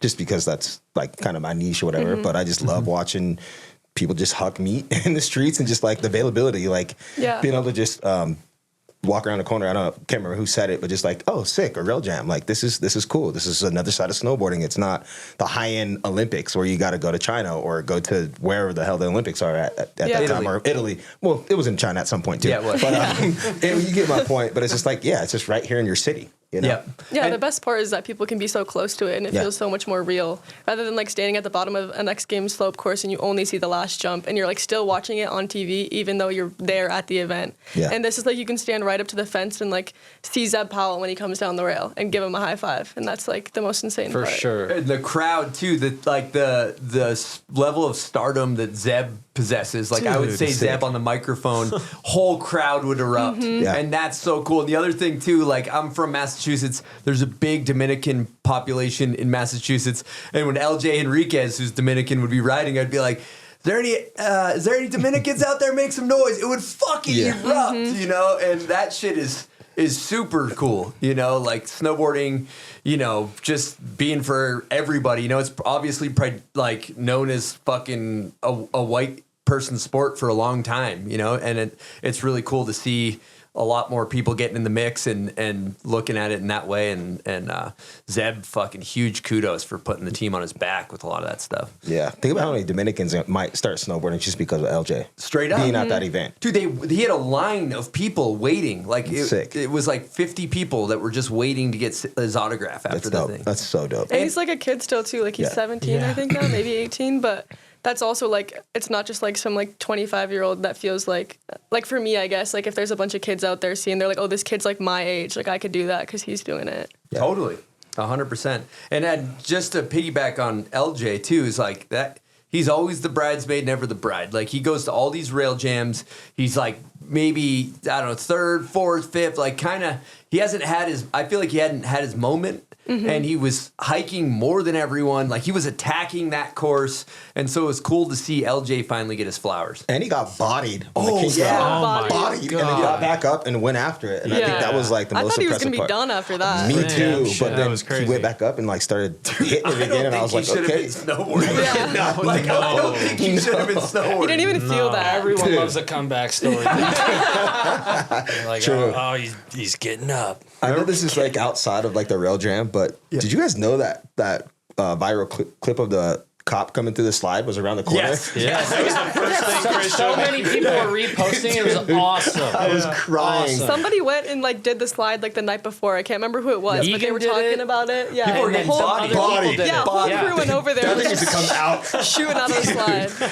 I saw a few people like I was just like, holy shit! When I walked by it, my boy's like, "That's the slide," and I was just like, "That's the slide." And then I saw a bunch of people come shooting out of that thing, and I was just like, holy shit, it's real. Yeah, I think it's definitely like just about as unsafe as the Red Bull Heavy rail jam. No, it's the more like what we can't hit rails because of liability, but cops can just get bodied on the public slide. Body. Speaking of body, do you remember when you got knocked out at our event? I actually don't, Chris. But I have a really cool trophy. Hey, it was for the crowd, you know? Yeah, it was for the people. It was for the people. That's cold. Yeah, it's good stuff. I had a question about that. So there's all these street snowboarders, and it's in Boston, and Boston had snow. Were there people like that didn't expect that to go film after? Like I saw Meese hitting rails after. Was that like a common thing where people were like, oh, should we like go hit rails, or what was the vibe? I think so, yeah, because everyone's flights got delayed too. I got out of there like early Sunday morning, but everyone that was leaving like Sunday evening all got delayed till Wednesday. So I think everyone was like, well, we're stuck here. Let's just go hit a spot. Like everyone was there. Did you hit a spot? I didn't. What's going on with the street footy stack from Jaylen? I'm making a video this year, actually. Hell yeah. Sick. Yes, that's what we want to know. Yeah, I'm getting some support from Brighton, which is really sick, but kind of just doing it myself, so. Well, let's back it up right now because that's a big switch. You went from riding for public. Shout out Joe. Love Joe. Love Joe. Got an opportunity from Brighton. How did it come to be? What's the deal? What's going on with all that? Yeah, it was definitely a bittersweet change. I mean, I love Joe, and I've been with public for the past, I guess, maybe 4 seasons. And yeah, Joe has just done so much for me. Like, it's like I would not be where I am now without him choosing to like support me and support my journey. So that was definitely like a bummer because you're just like this person's like done so much for me. But yeah, Burton kind of just had given me an offer this summer, and I talked to Joe like about it a couple times. There was like a bunch of back and forth between me and both brands, just figuring out like what would be the best spot for me to be. But I think it was like the right timing to just make new connections and like do something different, put myself in like a different place in snowboarding and like have the support from a really big brand to like do do a lot more of what I want to be doing and have like the big brand support to get me there. Yeah, so. there's a high ceiling at Burton. Yeah, like exactly. definitely. You know. Yeah. So yeah, but it's been super fun. I mean, I'm getting to like kind of make my own video and learn a lot more about that. So that's like been my main goal the past couple years is to film more, and now I'm getting the chance to. So Sick. We got any clips? How's our stack? it's getting there. I mean, the snow year has been really hard. So every like clip is like such a mission. Like you have to fly somewhere just to like even have the potential of hitting a spot. But yeah, I have a handful of things I'm stoked on, and I have some plans to hopefully get more. Oh, we should have stayed in Boston. Yep. Yeah, exactly. But you probably had school. I did. Oh, okay. Okay. You got to hit that rail for your part. Yeah, coming well, there's out no of school. snow anymore, so. Well, do like we used to do. We go to the ice rink and just load up a truck and take it there. honestly. Bring that back. That's Bring the shot. dude, you are the king of landing on 3 ice cubes. Yeah. Dude, you do a backtail 270 in clip is One Love or whatever. unreal. Dude, you literally, there's no snow in the No, landing. it's None. green grass. It's not just like kind of dead. It's like it's live and thriving. That's what I've been trying to tell people, though. Like, people are like, oh, there's no snow here. And I'm like, if there's an inch on the ground, you can build a lip and a landing. Seriously. Yep. Like, it might not feel very safe, and you got could a get homie body, with a pickup but truck. Yeah. You go up to the mountains. You fill Yeah. that up. Boom. It's possible. Zamboni, baby, at the ice rink. Yeah. Just make friends with them, give them whatever, $20, $30, Yeah. probably $100 now, and just like load up your truck and just go make something. But Jaylen, all summer is an opportunity to film. Yeah, that's what I'm banking on. I'm banking on summer for this Early part. mornings and some salt. Would you wear full outerwear? Oh, yeah. Dude, yeah, I would, but by like the second hit, you're down to like a t-shirt. Yeah. You know what I Can mean? you Like, walk us through the backtail 270 from One Love, please? I was a skateboarder, so backtail was always my favorite trick. But and at the time, Cole was like, nobody's doing backtails on handrails. So I was just like, fucking all right. So I just started doing them, and that rail was not that big, So I was just like, okay, I feel confident. And I did backtail, and then I was like, well, let me just try backtail same way. And I think I did it like pretty quickly. So maybe jacket was still on. That what? No, If I remember it correctly, it was in the middle of summer. It was pretty much like May. Wow. Like we were really milking it because like it's my first video part. You have 20 clips, you really have 10. So I had 10 clips, and Cole, is a really good motivator. And I pretty much was done snowboarding at that time. I was like ready to start skating and golfing, and he was like, no, let's just go hit another rail. And I was like, all right, let's go get another clip. And I'm glad I did, because that clip ended up being like, I think the end of my part. Yep, we're still talking about. Yeah. Can you walk us through the tutorials to land on 3 ice cubes and right away? Land square, no edges. Like pretty simple. Just land very flat, no edges, because you will stick. Snowboarding is a leisure sport. You go down to the Zamboni. You fill up your truck. Yeah, you go behind a school on a Sunday and you put 3 ice cubes down. Unless you can find a rail at a park, you can go any day of the week. Oh, Yeah. That's true. Yeah. And you guys hit that one rail, you land and you go directly in the fence too. That was Bountiful. or Yeah, whatever. that's the one right off I-15. That was my very first shot that I ever got published or filmed. And I just got out of college, and I got a call from Cole, and he's like, hey, you want to come film? And I was riding with Double D. Derek Dillman? Dennison. Oh, Derek Dennison. Oh, yep. At the time a lot. And he was like, did you get a call from Cole? And I was like, I did. He's like, yo, should we go? And I was like, shit, bro. Like, I don't know. And he's like, let's just go. And I was like, all right, let's just do it. And then we went and ended up getting some clips. So it was sick. Looks like they got it pulled up on the screen. Oh, yeah. Get a visual of this. Walk us through It's probably way too warm to wear a jacket there, Yeah, too. here's the. Oh, the time backlip of year. pretzel. The back tail Then is here this it one. is. Oh, See that grass? See how green that grass is? Yeah, dude. I mean, this is a little bit more snow than Now, Stevie, what month was this? it's gotta be May, bro. Like, I'm still talking, like, it's kind of like Spring is it might, thriving. I'm not seeing any snow anywhere. it might be nothing. June. Jaylen, are you Look taking at notes? the bloom Oh, of I'm the taking trees. notes. Yeah. I feel better now, knowing I got till May to make this video. Yeah, see, like, you see year I'm round. down to, like, Smith, I'm down to the, like, just the jersey with, like, no sleeves. Yeah. really. Yeah, Like, true. yeah, the jacket came off, like, a month ago. No, you filmed the backlit pretzel and there was snow on the ground. And you're like, all right. You're like, I'll be sick. Let's wait 2 months and come back here. Yeah. Let's go to this one. So you guys know Geo Rainbolt, the guy who finds places on Google Earth. yeah. You could just go to the landing real quick.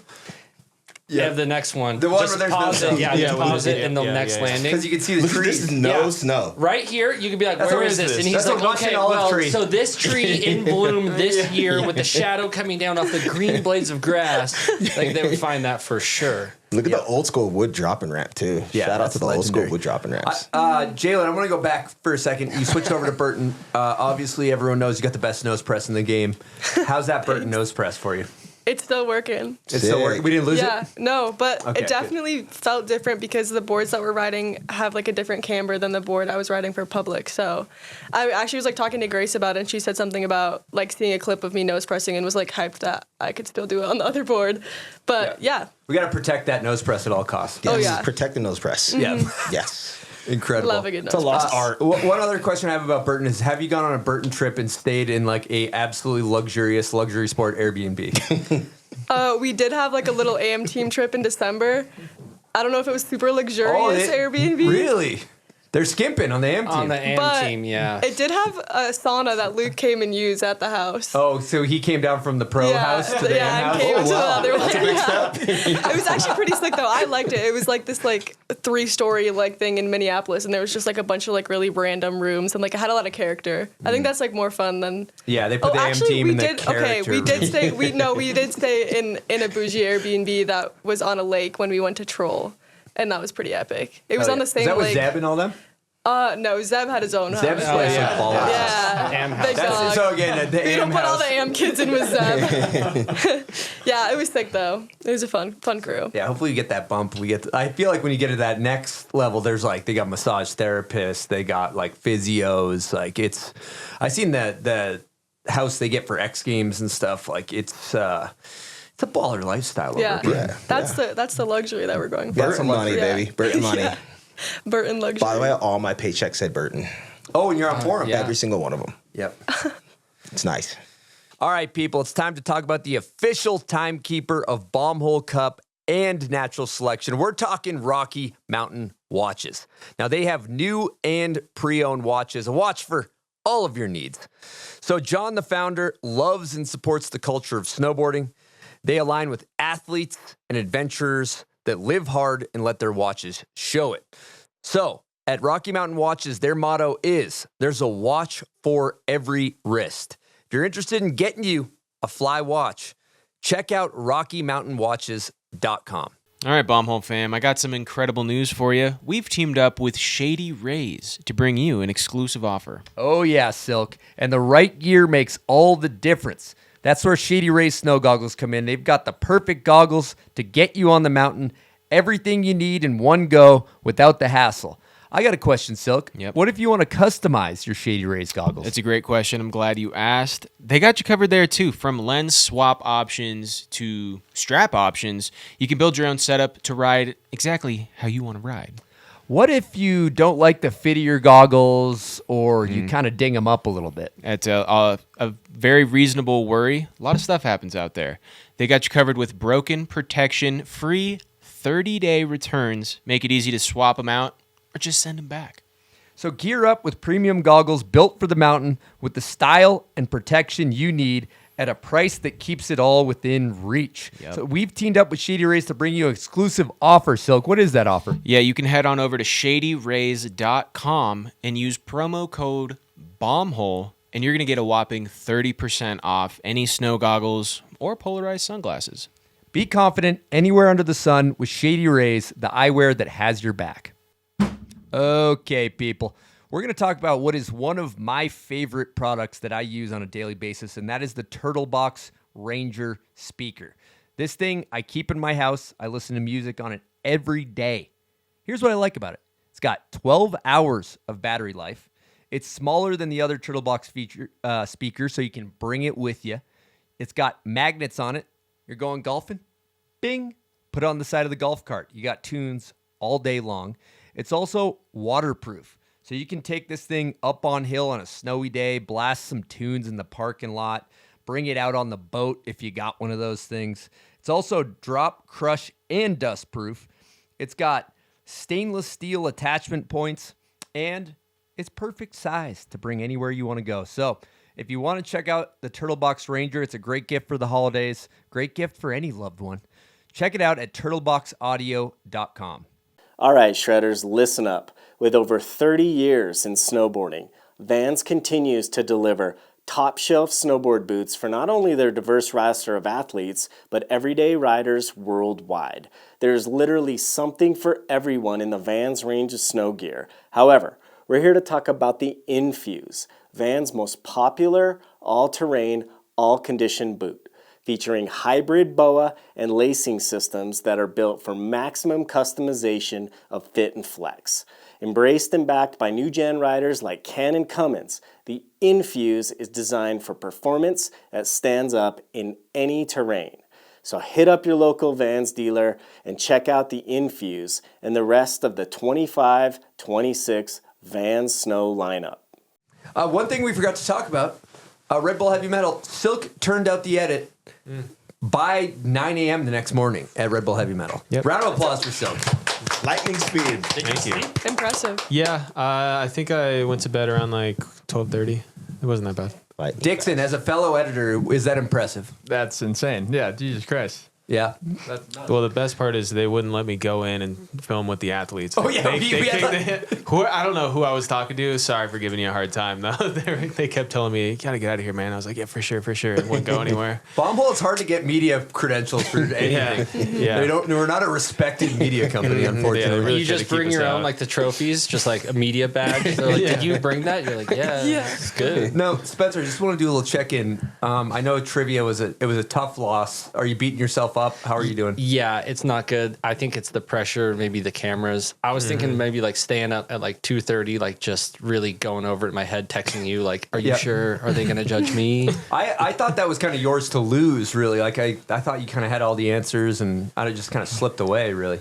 That's the thing about competing, Chris. That's why I stay in filming, when you can try things hundreds and hundreds of times. Facts.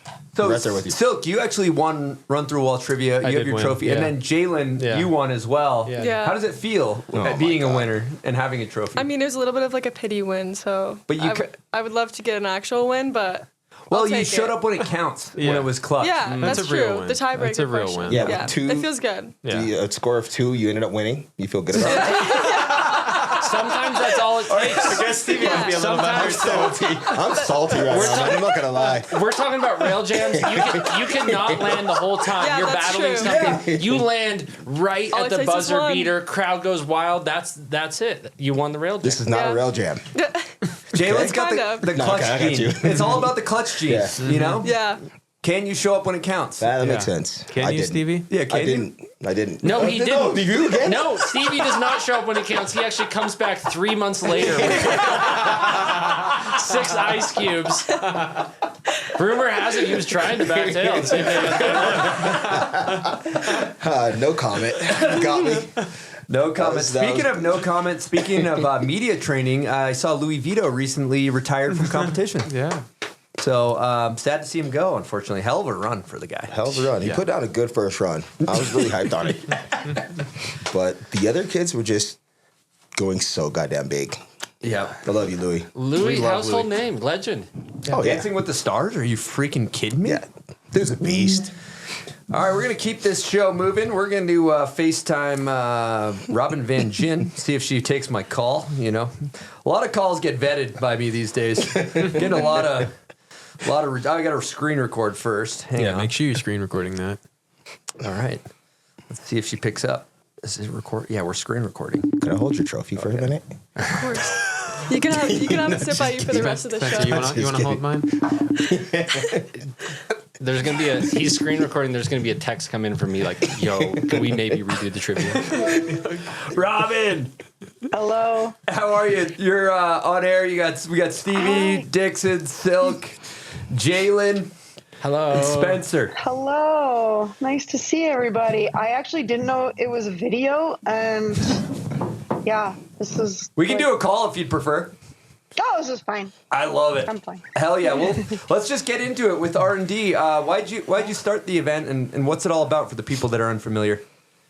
I started it because I wanted equal parts men and women competing in backcountry, namely the natural selection, which was, what I was kind of doing at the time. And I just wanted there to be more women. And to do that, we actually needed more women to actually be doing that style of snowboarding. And the best way to make that happen was to offer an opportunity to try in that unique format and really just create the platform and the environment for, more women to do it and to like level up.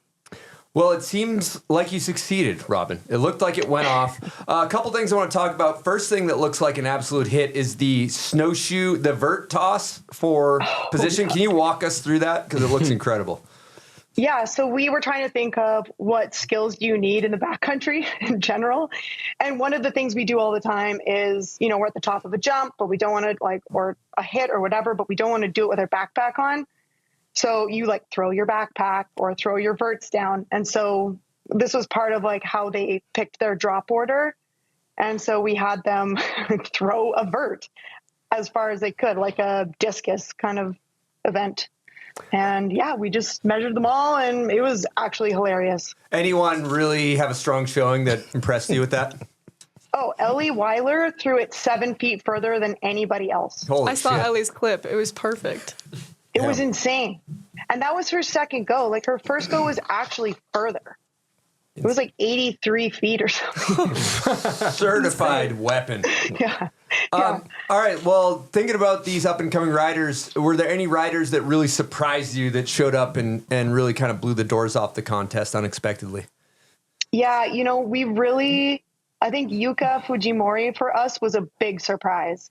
We knew that she was really good at freestyle, but we didn't know she was that good at free ride. And she was she did the gnarliest thing in the entire venue that whole day, hitting that huge cliff. And we just didn't expect that. We thought, maybe she'll do something pretty straightforward in the free ride zone and then hit the jumps. But she did both. It was actually really surprising.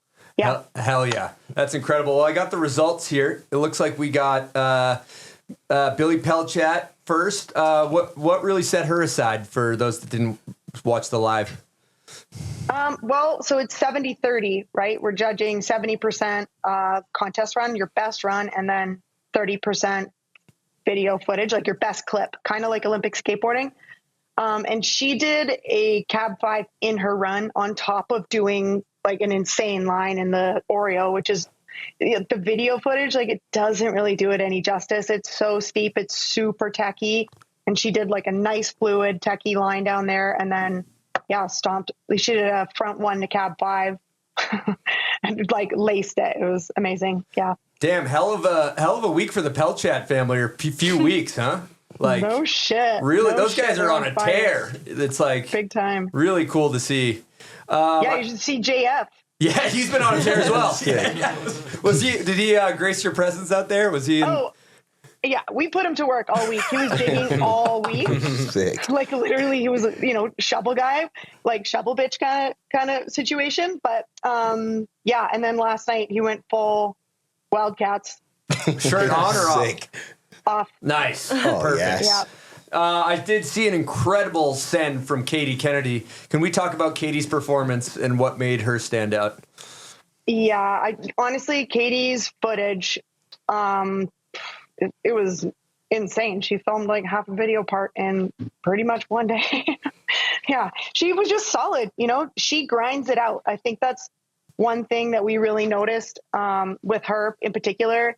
She really she shows up early. She knows what she wants to do. Her and Steffi are a pair. They just go and they attack and they take so many slams and they go back up and they grind. They grind until they get it. And that's why she had so much footage and did so well. It's been really cool to watch Katie kind of not quite putting the pieces together. And then just this year, it's just clicking for her. And it is so exciting to watch. For sure.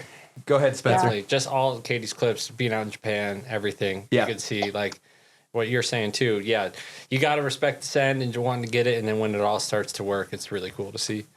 Yeah, you can't not cheer for Katie too, because her energy, you're just ultimate. Best. It's a really easy person to be a fan of. And she's the most grateful person out of, she's just always thank you so much. You're oh yeah. It's pretty rad. We love Katie. Well, now it's said and done. I mean, this undertaking had to be ridiculous, right? All the planning, the trophies, the travel, the coordinating, everything. How are you feeling now? I'm totally zapped, like so dinged up. Yeah. And then we partied till like 3 a.m. too. So. And then we had to tear down the whole athlete's hub this morning. Like it's been a day. I think I'm going to sleep for a couple months. Well, thanks for talking thinking about doing an event. Don't do it. Yeah.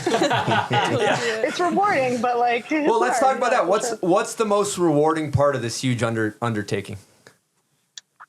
I think to me, the biggest reward, like just kind of the overall takeaway, is seeing exactly what I just said, is like seeing the pieces get put together year over year, like watching Billy, so Amelia Pelchat, watching her in the last year kind of like start to kind of get it, through the contest. And then this year coming back and like really seeing her like put it together. And same with Katie. And like that to me is the most rewarding, to see the progression happen in real time. Totally. And we didn't talk about this, but the top 2 spots are locked in for natural selection, correct?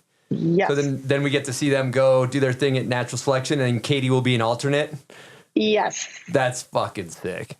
It's pretty amazing. And we doubled the prize money with the collab with NST. So yeah, 20 grand was our prize purse. Woo! Yeah. Pretty good. Now I just have to work on getting the same support next year. Hell yeah. Yeah, only 364 days till the next year's event, so focus up. I'm very aware. Start getting stressed out about it. Okay, a couple other awards I had. Golden Tomahawk, Ellie Weiler. Let's talk about that. Oh, yeah. She opened up the course on the first run. It was like a big heart drop for us. I'm sure the biggest heart drop for her, but she dropped into the Oreo and tomahawked backwards down the entire face. Like it was dead quiet in the rider's corral. We were all like, and then she kind of got up and we're like, okay. Got her to the bottom. She's totally fine. But yeah, just savage. Great name for an award too, like prestigious. Like it's just prestigious sounding. I got the Golden Tomahawk. Like it's fucking great. A slam is a clip. Yep. Oh, a good slam's a good clip. And then Mountain Monkey, we got Marissa. Is that Big Mountain Marissa? Yeah. Marissa's always just so impressive with her, free ride skills. Like she's so good. She's just so solid, in control. Yeah, we're all big fans. Hell yeah. And then Steffi Luxton got the Jeff Keenan approved. I saw, or is there multiple people for that? No, it's just Steffi. Yeah. What landed her on that award? Okay, so a little bit of context there. Jeff always made us go back up and get the grab properly and clean up the landing, like do it proper, And so that's what Steffi does. She always like, she'll make sure that she gets the clip or does it proper every time. And that's why we gave her that award. She's just always clean landings, good grabs, tweaked. Yeah. And then the Sender Award. Oh, yeah. Eva Van Voot, local gal. She was our local wild card last year. She actually won that award last year too. And she's just sending. But also, she was sending like this huge cliff in the it was like, I don't know. I don't want to put any like actual measurement on it because I tried to use the measure app. It didn't work, but it was massive. But also outside of the contest, she was going huge and stomping. Like her footage was really, really good. So yeah, she got that one again. Hell yeah. Incredible. Yeah. Well, thank you so much for taking the time to call in to Bombhole Media channel after the big event. So we really appreciate it. And get some rest and freaking great job, Robin. Thank you. Thanks for having me. Yeah. Thanks for calling in. Later. And congrats on a really badass undertaking. Thank you so much. Appreciate it. Okay. Later, Robin. Later. See ya. All right. Robin Van Gyn right there. Great chat. Jaylen, are we in that next year? I don't know. I got to get my pound legs going. Nose press and powder. Yeah, that doesn't work as well. Just do the Pat Fava. Bring it. You could always bring a flat bar. Yeah, I could just bring a rail with me. I honestly aim it towards the rock. For sure. Incredible. All right, we're going to keep things moving here. We're going to get into the Capita spinning wheel of death. I don't think that's what it's called, but maybe it is. Is that what it's called? I don't think so, but it can be. Yep. This is presented by Capita and Union. I ride Capita boards. Love the Indoor Survival and the Navigator for powder. And I ride the Union Forces. Privately owned, awesome companies Here we go. I'm going to spin these. You got to answer what it lands on. Everyone, you too, Dixon. You're going to answer You're this not as getting well. out of this one. What did it land on? 10. Worst product or gear trend in snowboard history. Worst product trend. Dixon, why don't we start with you? In history? Yeah. Is it that Pacifico beanie that you're wearing? Might be. Those massive You gotta- resi you gotta- on top. You love a resi, Unfold it Chris. to really loosen it. If you don't want a migraine, you gotta unfold it. I'd say, especially this year, it seemed like baggy pants, like over the baggies, Like- not the move. Yeah. Because apparently there's a lot of jumps that are apparently too big, or maybe the speed's not there, and the baggy pants are not helping with aerodynamics. It seems. Silk, what do you got? I'm gonna go with Skate Banana. The skate banana. Not a Yeah. fan of the skate banana. No. Okay. I haven't lived through too many, so. Anyone else got an answer here? I'm Yeah. going opposite of Dixon. I'm saying skinny pants. Oh, tight pants. I like Yeah, that. Too tight pants. Yep. There is a line of too baggy as well, though. I think, Chris, you mentioned this before. The pants above the boots. Yeah. Oh, Rolled yeah, up that's above bad. the boots. I don't know. It's not doing you any favors. No, in like pants covers the boots, and then there's like snow involved, and sometimes you don't want the snow in the boots, and it's this really convenient thing. There's like gaiters that also go over. Yeah, it's crazy technology keeping the snow out of your feet. I mean, just to piggyback on that, like Yuto Tatsuka won the Olympics. Best half-pipe rider the world has ever seen. Just incredible. It's just really hard to get behind him. Like when you see the pants rolled up. Not doing them any favors. They have cuffs, they have cinches. You know, we've They're got meant to go over. Yeah, we've got the technology. Yep. Stevie? No comment. I'm just gonna say I respect everybody's style. I'm gonna stay neutral like Canada. I'm just gonna jump in here. I'm gonna say Gore-Tex. Okay, I like cotton. I want to be soaking wet. That's Anything actually- that's I'm water changing- wicking. I'm gonna change my I'm going answer. any water Yeah. wicking technology. Yeah. Don't want any part of it. Stevie's answer is actually snow. Worst trend. True. my bad. Dude, yeah. You would have loved special blend gear then if you like being wet. Sponge technology. Dude, it's like it was definitely fashion over Sponge function tech. for sure. Yeah, love some sponge tech. Yeah, bring out like 3 jackets in the backcountry and all of them are soaked. Yeah, I remember I always seen Mikey Rentz wearing Burton AK gear once, and it was like perfectly wicking. The water's just like beating off. Beating off. You're like, okay, that must be nice. Yeah, yeah, I wouldn't know anything about that. Can't relate. No. All right, we're going to change gears. We're going to jump right into Snow League. We just went. Dixon was there. So Dixon is changing his hat again and is on his hat changing bit. Probably 150th hat change. So let's talk highlight for you. What's the best moment, Dixon? He's got his list. He's going to his list. Got it. Forget. For the listeners, he's looking at his phone right now. And meeting Russell. Russell Chai, aka Russell 69. Oh yeah. Why was that a highlight? He's just, legendary filmer. Not fully built, but definitely has put so much work into Mark McMorris's YouTube channel. And now he's with Zoe, and just a big fan of his stuff. And did you guys hit it off? Again, we maybe said 5 words to each other. I think you guys hit it off. the whole time. We're tight now. He's a busy guy. That's your boy. When media gets together, it's like Aperture's Anonymous or something. You guys like talking They about did talk like- settings. Oh, talk they did. settings. They have the same mic. They have the same microphone. Oh, So sick. basically the same entire setup, really. All right, what other high level moments did we experience? Long list. Yep. Blotto also, and Louis Vito. Oh yeah. Met those guys for the first Legends. time. Sick. Same with Ryan and Matty Mastro. Yep. They're awesome. Chris lost his phone for probably 2 hours or so. But he texted me saying, I think I left it on the couch. Can you see? And there are people sitting on the couch like, yo, have you seen a phone? They're like, no. I'm like, all right, it's not here.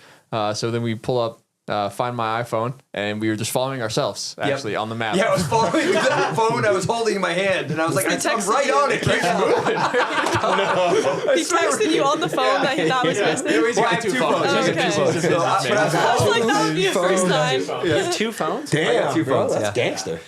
And where was it? Underneath the couch. Yep. Instead Exactly of where we inside thought it of would be. Yep. After we walked all around Buttermilk. All right, what other highlights we got? Had ramen for the first time. Skip this one. Well, it's not a highlight. I'll get to that one. Okay. I'll get to. Had ramen for the first time. Yeah. Like proper. Went to a ramen spot with some Burton people. Not to flex. Don't worry about it. For the listeners, Dixon loves Burton. He's a big Burton. He's a Burton fanatic. So Jaylen's gone. He's higher up in the Dixon rankings. Dixon's power rankings. Jaylen went way up. First time in Aspen also. That place was all right. It was pretty cool. What's the main problem with it though? It was probably the driest my mouth has ever been in my life. Well, there's another major issue you were having with that place. It had to do with the restaurant. Oh, there's no McDonald's. Yeah, there's no McDonald's. I said, could you live here? He said, there's no McDonald's. I couldn't live here. He just hit his head. He just hit the back of his head. Let the footage show. But I unfortunately am a big, I love to have a fan on when I sleep as hard as it can go. And then my nose doesn't really work. So when I'm sleeping, my mouths are wide open. And in Aspen, that's a terrible combo. I'm waking up 4-inch parched. Isn't it so like that bad. here? It's not as bad. Well, here. there was a ceiling fan that just.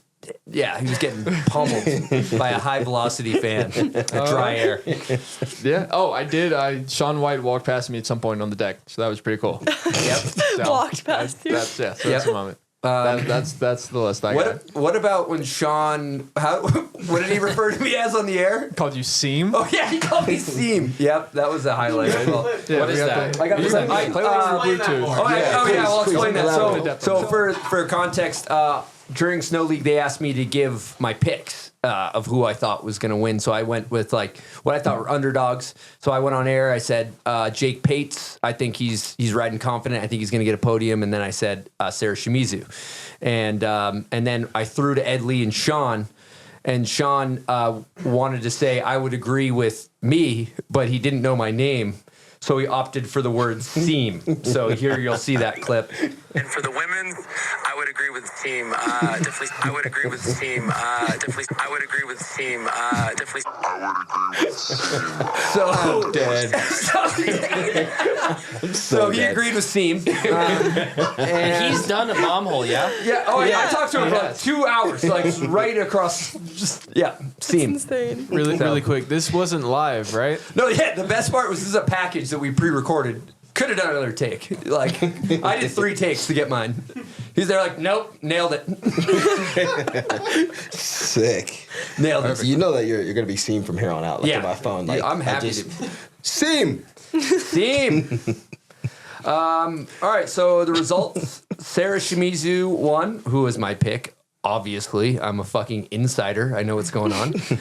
Maddie Mastro got second, and Senna Tomito got third. The major storyline for the female contingency was Maddie Mastro went to the Olympics. I feel like she didn't have her best performance. She fell on her first hit a bunch.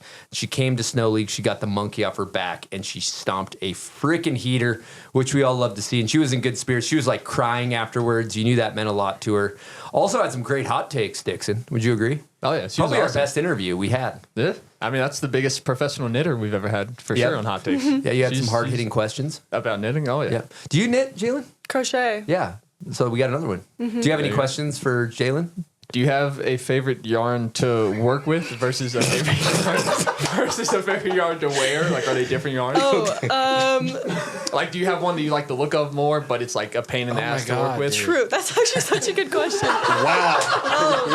I low-key just... Look at all the city on that. Yeah, I just buy the Michaels brands because they all work pretty well. They're pretty comfy. There's some that are itchier to wear, so I usually don't work with those. But yeah, non-itchy. What else, Dixon? There you go. What kind of sticks you working with nowadays? Crochet hooks. Yeah, that's what I don't know. Is there a brand? But probably just Amazon. Okay. Yeah. There you go. Nothing too crazy. Just a little boutique. Is your beanie Amazon one that you made? Yes. Oh, sick. Okay. Are you gonna do a Click Worldwide thing where these are available to the public at any point? They are. I do commissions. Hey, yeah. There we go. Through my Instagram, let me know. Can we actually, if you could make a white beanie with kind of pink hearts on it, and then to replicate Stokes' hair. Yeah. So then you can wear I would buy that. Okay. I would buy If that. you're going to do a promo, you could actually do a bomb hole promo code right now for 10% off on air if you'd like as well. 10% off my beanies? Yeah. At checkout. The code is gonna It could also be for 110%. Yeah. Nobody knows what you charge. Okay, if you want 10% off my beanies, you can use, what is it? Bombhole 10? Yeah, Bombhole 10. Bombhole 10. There you go. You have to Instagram DM Bombhole 10 to me. What's the ship time on these? How long? Yeah, that's a good question. Depends.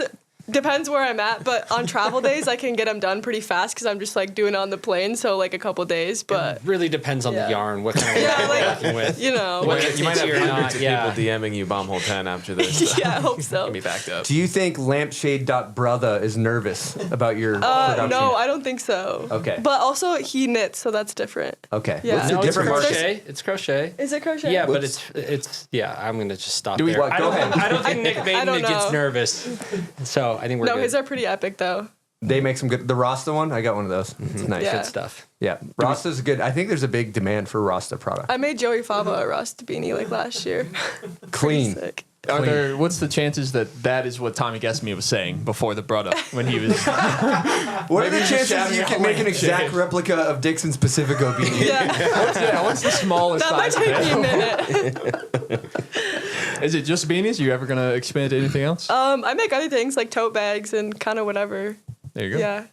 I love that we are in the middle of a snow league. We're like crocheting actually. And then Sarah Shimizu, I'm just gonna pump my own tires with my pick again. But I do feel like her style, like she's like a Danny Cass, arms down, great for snowboarding, front end double for the record books.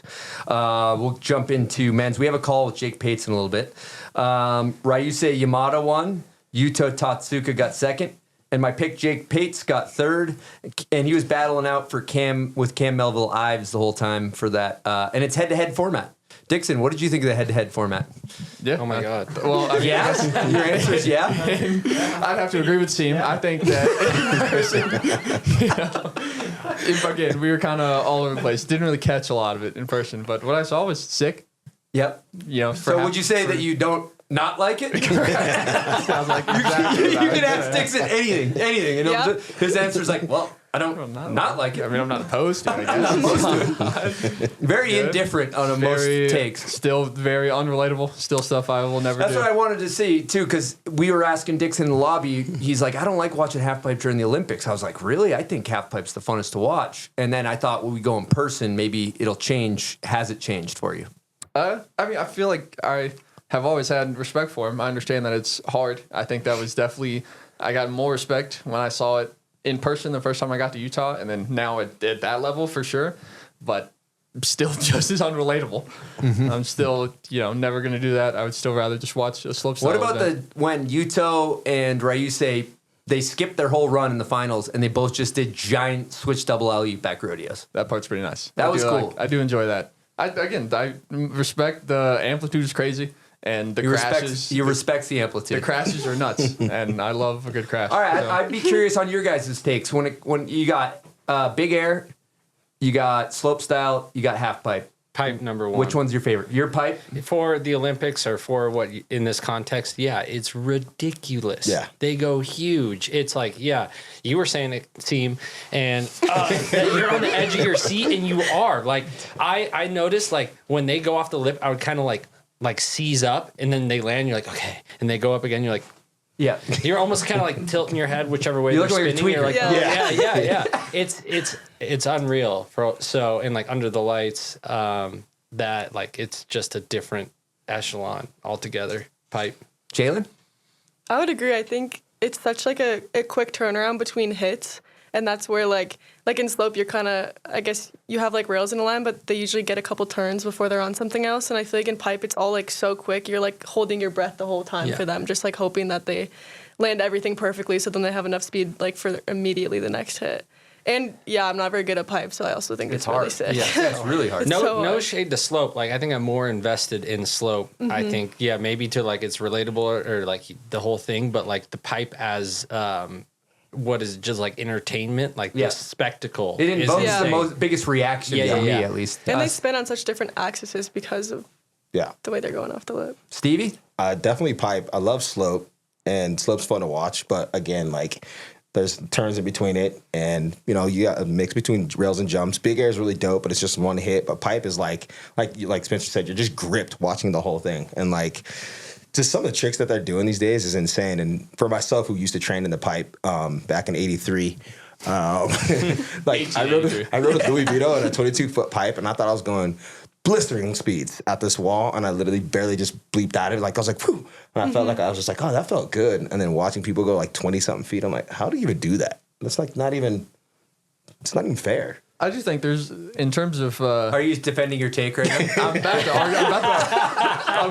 about to argue against myself. I do think if we're talking the essence of snowboarding, creativity in the pipe is rewarded, I feel like, far better than in slopestyle is. Like Chloe Kim's switch method is super cool and sick and actually gets the points that it should in halfpipe compared to literally probably anything Renee does in slopestyle, unfortunately. Yeah, like if you did a switch method off of a jump in a slopestyle run, you ain't getting any points. No. Yeah. Well, also too, think about like how gnarly it is. Like if you knuckle a jump, you're most likely going to be okay, or if you like, you know, buck on a rail, you're going to be okay. Yeah, but like Spencer when he knocked himself out of it. But when you come down on like an icy pipe, like Yeah, every decking on hit, the pipe. you have to be precise. Every single hit has to be precise. Yeah. If you're not, you're absolutely toasted. Oh, yeah. Mm-hmm. And It's like there's no event where one side of the competition is completely different than the other. All the jumps, you know, on a warm day in slope will be, you know, pretty similar slushy, whereas in halfpipe, ice wall and then just your wakeboarding essentially on the other side. But the other thing too for the spectators is it's great when you're at the bottom, especially at Snow League when you're in a luxury. Well, actually, we were not allowed in the luxurious building. But if you were in the luxurious building, like, or you're just at the bottom,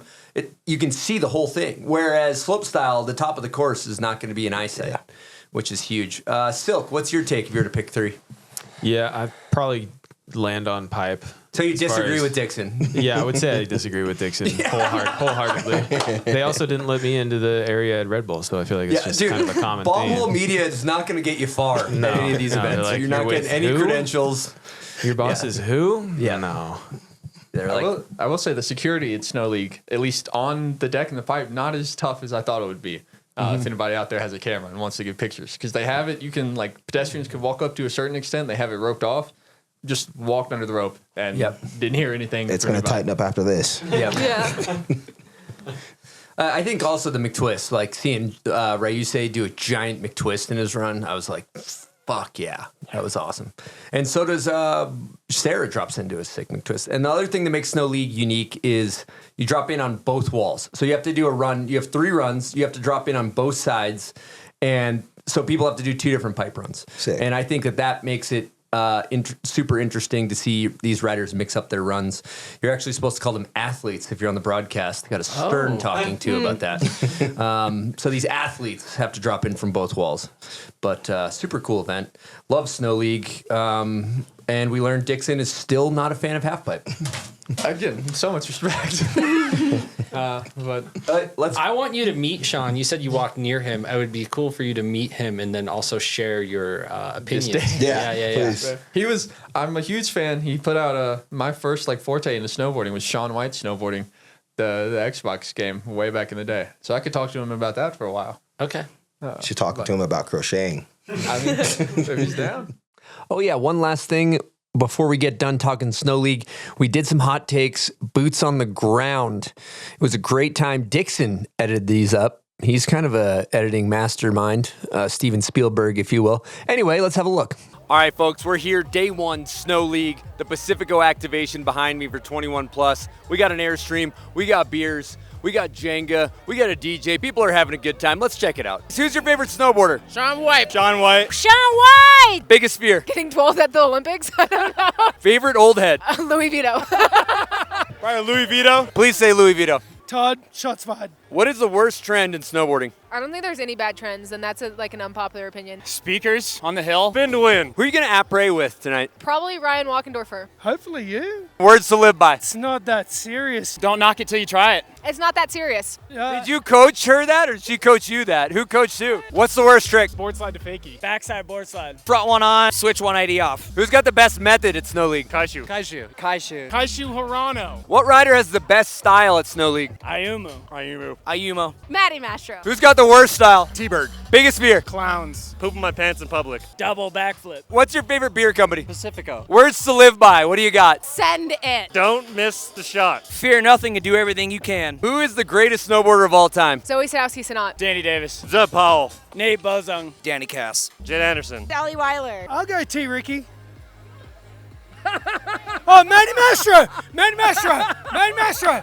No, you didn't say. All right, we're going to see if Jake Pates takes our call. He's coming off of a legendary performance at the Olympics, as well as a legendary performance at Snow League. Comeback story of a lifetime. Let's see if he takes our call here. And we're screen recording? Yeah, we're screen recording. Okay, still, perfect. come on in. Perfect. Jake! I have to make sure. What up, Diesel? How you doing, brother? I'm good, man. How are you? What's happening? We're doing good. I'll just give you a little glimpse of the studio. You got Stevie Bell over here. You got Dixon and Silk. You got Jaylen and Spenny over here. What up? What up? Dude, how you feeling right now? You got to be flying high, brother. Give us a little insider trading info. Yeah, dude. Things have been freaking insane. This is insane. Now everything's good, man. I'm definitely over the moon. Life's been super fast paced. But this is everything that I've been dreaming about. And after some good time off, this is like more than I could have ever wanted. So I'm just super grateful, man. And just living. I'm definitely on a high. So for the people that are unfamiliar, walk us through the stepping away from snowboarding and coming back. Yeah, the stepping away was there's a lot of different things that affected that decision, but a lot of which were just a bunch of concussions and some mental health issues that came along with that. I was pretty depressed and just unmotivated, kind of lost a little bit of hope and belief in myself, I think, as far as shredding goes and competition and what I was capable of. Yeah, dude, and I just had to do some growing up too. I think I had my life had been pretty crazy up to that point, just snowboarding and traveling the world with homies and partying and just living it up. I think it got to be, it sounds so amazing, and I think from the outside looked like everyone's dream, but with all the concussions and just mental health stuff, it became a lot. It was hard for me to function under pressure, and I think the start of it was me just dropping the ball on responsibilities and then just kind of spiraled. But coming back, dude, I just did a lot of work on my mental game and grew up a little bit, like I was saying, and I had my friends help me. I had some really close friends. Shout out the Hiranos, dude, and Gabe Ferg and Ryan Wack and Joe Yokeson, all the homies. The list goes on. Matt Ladley, but yeah, dude, a lot of help from my friends, a lot of help from my family. And honestly, a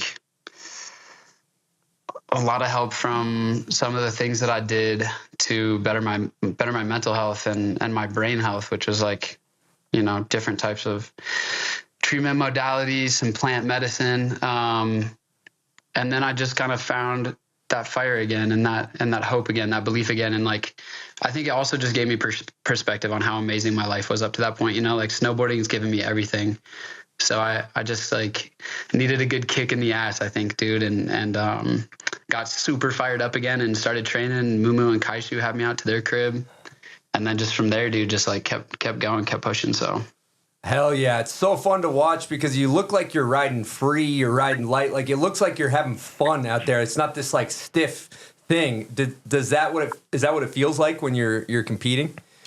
Yeah. Thank you, bro. Thank you for saying that. It definitely feels like that. There's a little bit of a wall that I have to push through, I think, every time. Cause dude, the competitions, they just bring nerves up, but I've done a lot of work recently with a guy by the name of Brandon Epstein. He's been this mental performance coach for me. We got linked up, and a lot of the stuff that him and I work with is just sitting in gratitude, dude, and just trying to enjoy every moment, every hit in the pipe, every fucking turn, every slash, whatever, and just really sitting in the moment and being grateful and having fun. And I just try to take that into my runs too. And I always remembered when I used to do well at events, specifically, I think I could pinpoint the reason being that I was just enjoying myself, dude. And so I try to throw back and get in that vibe. And honestly, it's hard not to enjoy yourself. Dude, I'm up there with all the homies. We got a perfect pipe, and sometimes it's good weather, sometimes it's not, but there's so much to be grateful for and to have fun with up there. So yeah, just like trying to be in the moment, just be present, I think helps a lot. So. Damn, Jake, a lot of wise words were just said there. I want to get into Olympic finals. You make it in. You fucking put down a heater, dude. I think you were underscored personally, but put down an absolute heater. I mean, I feel like not a lot of people had it on their bingo card that you were going to be like the dog in final. I didn't. I'll just be honest. I didn't have it on my bingo card that you were going to be one of the finals dogs that shows up. And just what was that Olympic ride like for you so far? Yeah, dude, that was fucking crazy. I think just getting into finals was like a big accomplishment for me. Even getting to the Olympics was a big accomplishment for me. So, yeah, as soon as I got into finals, I think a lot of that pressure went away, dude. And I even told like Benny and Danny at the top, I was like, yo, boys, I don't give a fuck how I do. I'm just here shredding. I want to have fun. Like, this is insane for me to just be here. Like, I'm just going to board and have a good time. And I just carried that energy. I remember the switch that kind of went off too, like in practice. And I was like, this is it, dude. Like, this is the big show. This is the time to do it. Like, let's just go ham and go as fast as possible and do all the tricks that I think I, can do or want to do. So I was like trying to warm up both triples in practice. Were you first to drop, if I remember correctly? First to drop, dude. That was like kind of sick too. I was stoked that like in that moment I was stoked I qualified last because I was like, I get to open this shit up and like introduce the world to snowboarding. Benny kept reminding me of that. Shout out Benny Bright. But yeah, dude, we just kept it light and fun, and I ended up being able to do the cab triple in that first run, which was insane for me. So, and I appreciate you saying that, man. Like, yeah, it was pretty cool to be riding with all the big dogs there. That was like such an insane event. So it was crazy. Jake, Spencer here. So I was watching this, and to like echo what Chris was saying, just being light, being happy to be there. So you were on the bubble to get into finals, which I can imagine is like the most stressful time ever. And you got a camera in your face. I'm watching it on TV. Great show. The whole Olympics, by the way. But you were smiling. You were just kind of like there, like, oh, let's just watch these people come down and like see how I do. Like, that was crazy to me. Like, you did seem like you were like enjoying yourself in like the most stressful moment ever, which is cool. Yeah, it was dude. Amazing. That's a good point, bro. I remember that moment too. I was like, I definitely put the pressure on myself a little bit because during qualies, dude, I like went way too hard first run. I tried triple first run in qualies, which was like so dumb, but I was feeling good, and Danny and Benny were also both just like, yeah, bro, send it. Like, this is the big show. But yeah, I dialed it back, landed a run, and then everyone else that was coming down, dude, like, that was just out of my control. I'm pretty big on like just thinking about the shit that I can control. So, I was just happy to be there. I was done with my runs, and I was just kind of let the universe handle, whatever was next, and then somehow made it in there, which was sick. Fuck yeah, incredible. Well, one big topic I got to talk about is I feel like you took full advantage of the Olympic ride and social media. And there's some shirtless Instagrams and TikToks, and I can't fucking imagine. I saw a TikTok where it was a girl talking about if you were single or not. And like, there's a lot of female interest going on the internet and all that stuff. Like, what are those DMs looking like right now? Can you paint a picture for us? Paint a picture of what that DM inbox looks like for us. Dude, the DMs are crazy. I'm not gonna lie. Every once in a while I go through and I'm like, I cannot believe this person just said that. And it's sitting in my Instagram inbox. But dude, I'm in there too. There's a lot of I was like, how much for a collab before it gets too expensive right now? That glow up is unreal, brother. Yeah. Dude, that's fucking awesome. Yeah, thanks, boys. I'll have to look for you in there, Spencer. But you're buried, dude. You're buried, bro.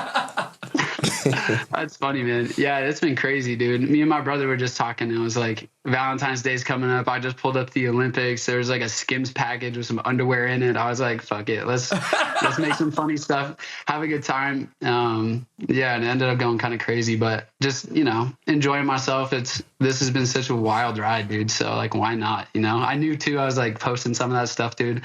I was like, I'm going to catch so much shit from the homies, but like, it is what it is. You gotta slap some respect on it, dude. There's nothing but respect on that. Let's go back to Snow League 2, because that was another just performance, keeping that confidence rolling. You obviously went on the broadcast publicly, made made it public that you were my underdog pick for the thing. So thank you for making me look good and getting a podium.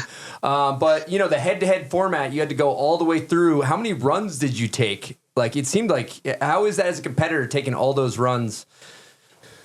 Yeah, dude. Well, first off, thank you for the kind words you were saying. I went back and rewatched it, and I sent you a DM, and I was like, dude, that meant so much to me. I really appreciate it. But yeah, it was crazy, man. I've never done that much boarding, I think, in one day and a half pipe in my life, unless we're like going insanely hard at some, you know, pipe in the summertime. But I think it was like eight competition runs that day. And then we had, you know, probably like 7 the first hour of practice, and then two more practices in between our brackets as we moved on that I think amounted to another 6 runs. So it was up there, dude. I lost count. I was just like, me and Cam and the Japanese boys up there, we were just all talking. We were like, holy shit, dude, we are so tired. It was insane. So yeah, it's definitely a different deal altogether, but so fun too. Like, I think a lot of the runs, or like having a lot of runs, kind of takes away some of that competition pressure too, because like you're staying pretty fresh, and a lot of the times it's hard in a normal competition to like knock the rust off because they make you wait so long in between your runs, dude. Like sometimes it's 45 minutes to an hour in between first and second runs, and you're like, you just totally stiffen up, you know, if it's cold outside or whatever. But it was nuts. Cool. Love to see it. Incredible. So you got third place. How much bread do you win for that? That was crazy, dude. Yeah, it still sounds unreal. I think it was $10K. Hell yeah. That ain't World Cup. That ain't World Cup money. Nah, that's like a first at a World Cup, dude. Yeah, let's go. And that's like the same going rate for a collab? No. Okay. Nah, collabs more than that. Oh, shit. All right. Dude, how sick. One moment I thought was cool is Ryuse and Yuto just skipping their run altogether, and they're both like, we're going to launch double switchback rodeos. Were you at the top? Did you know that was going down?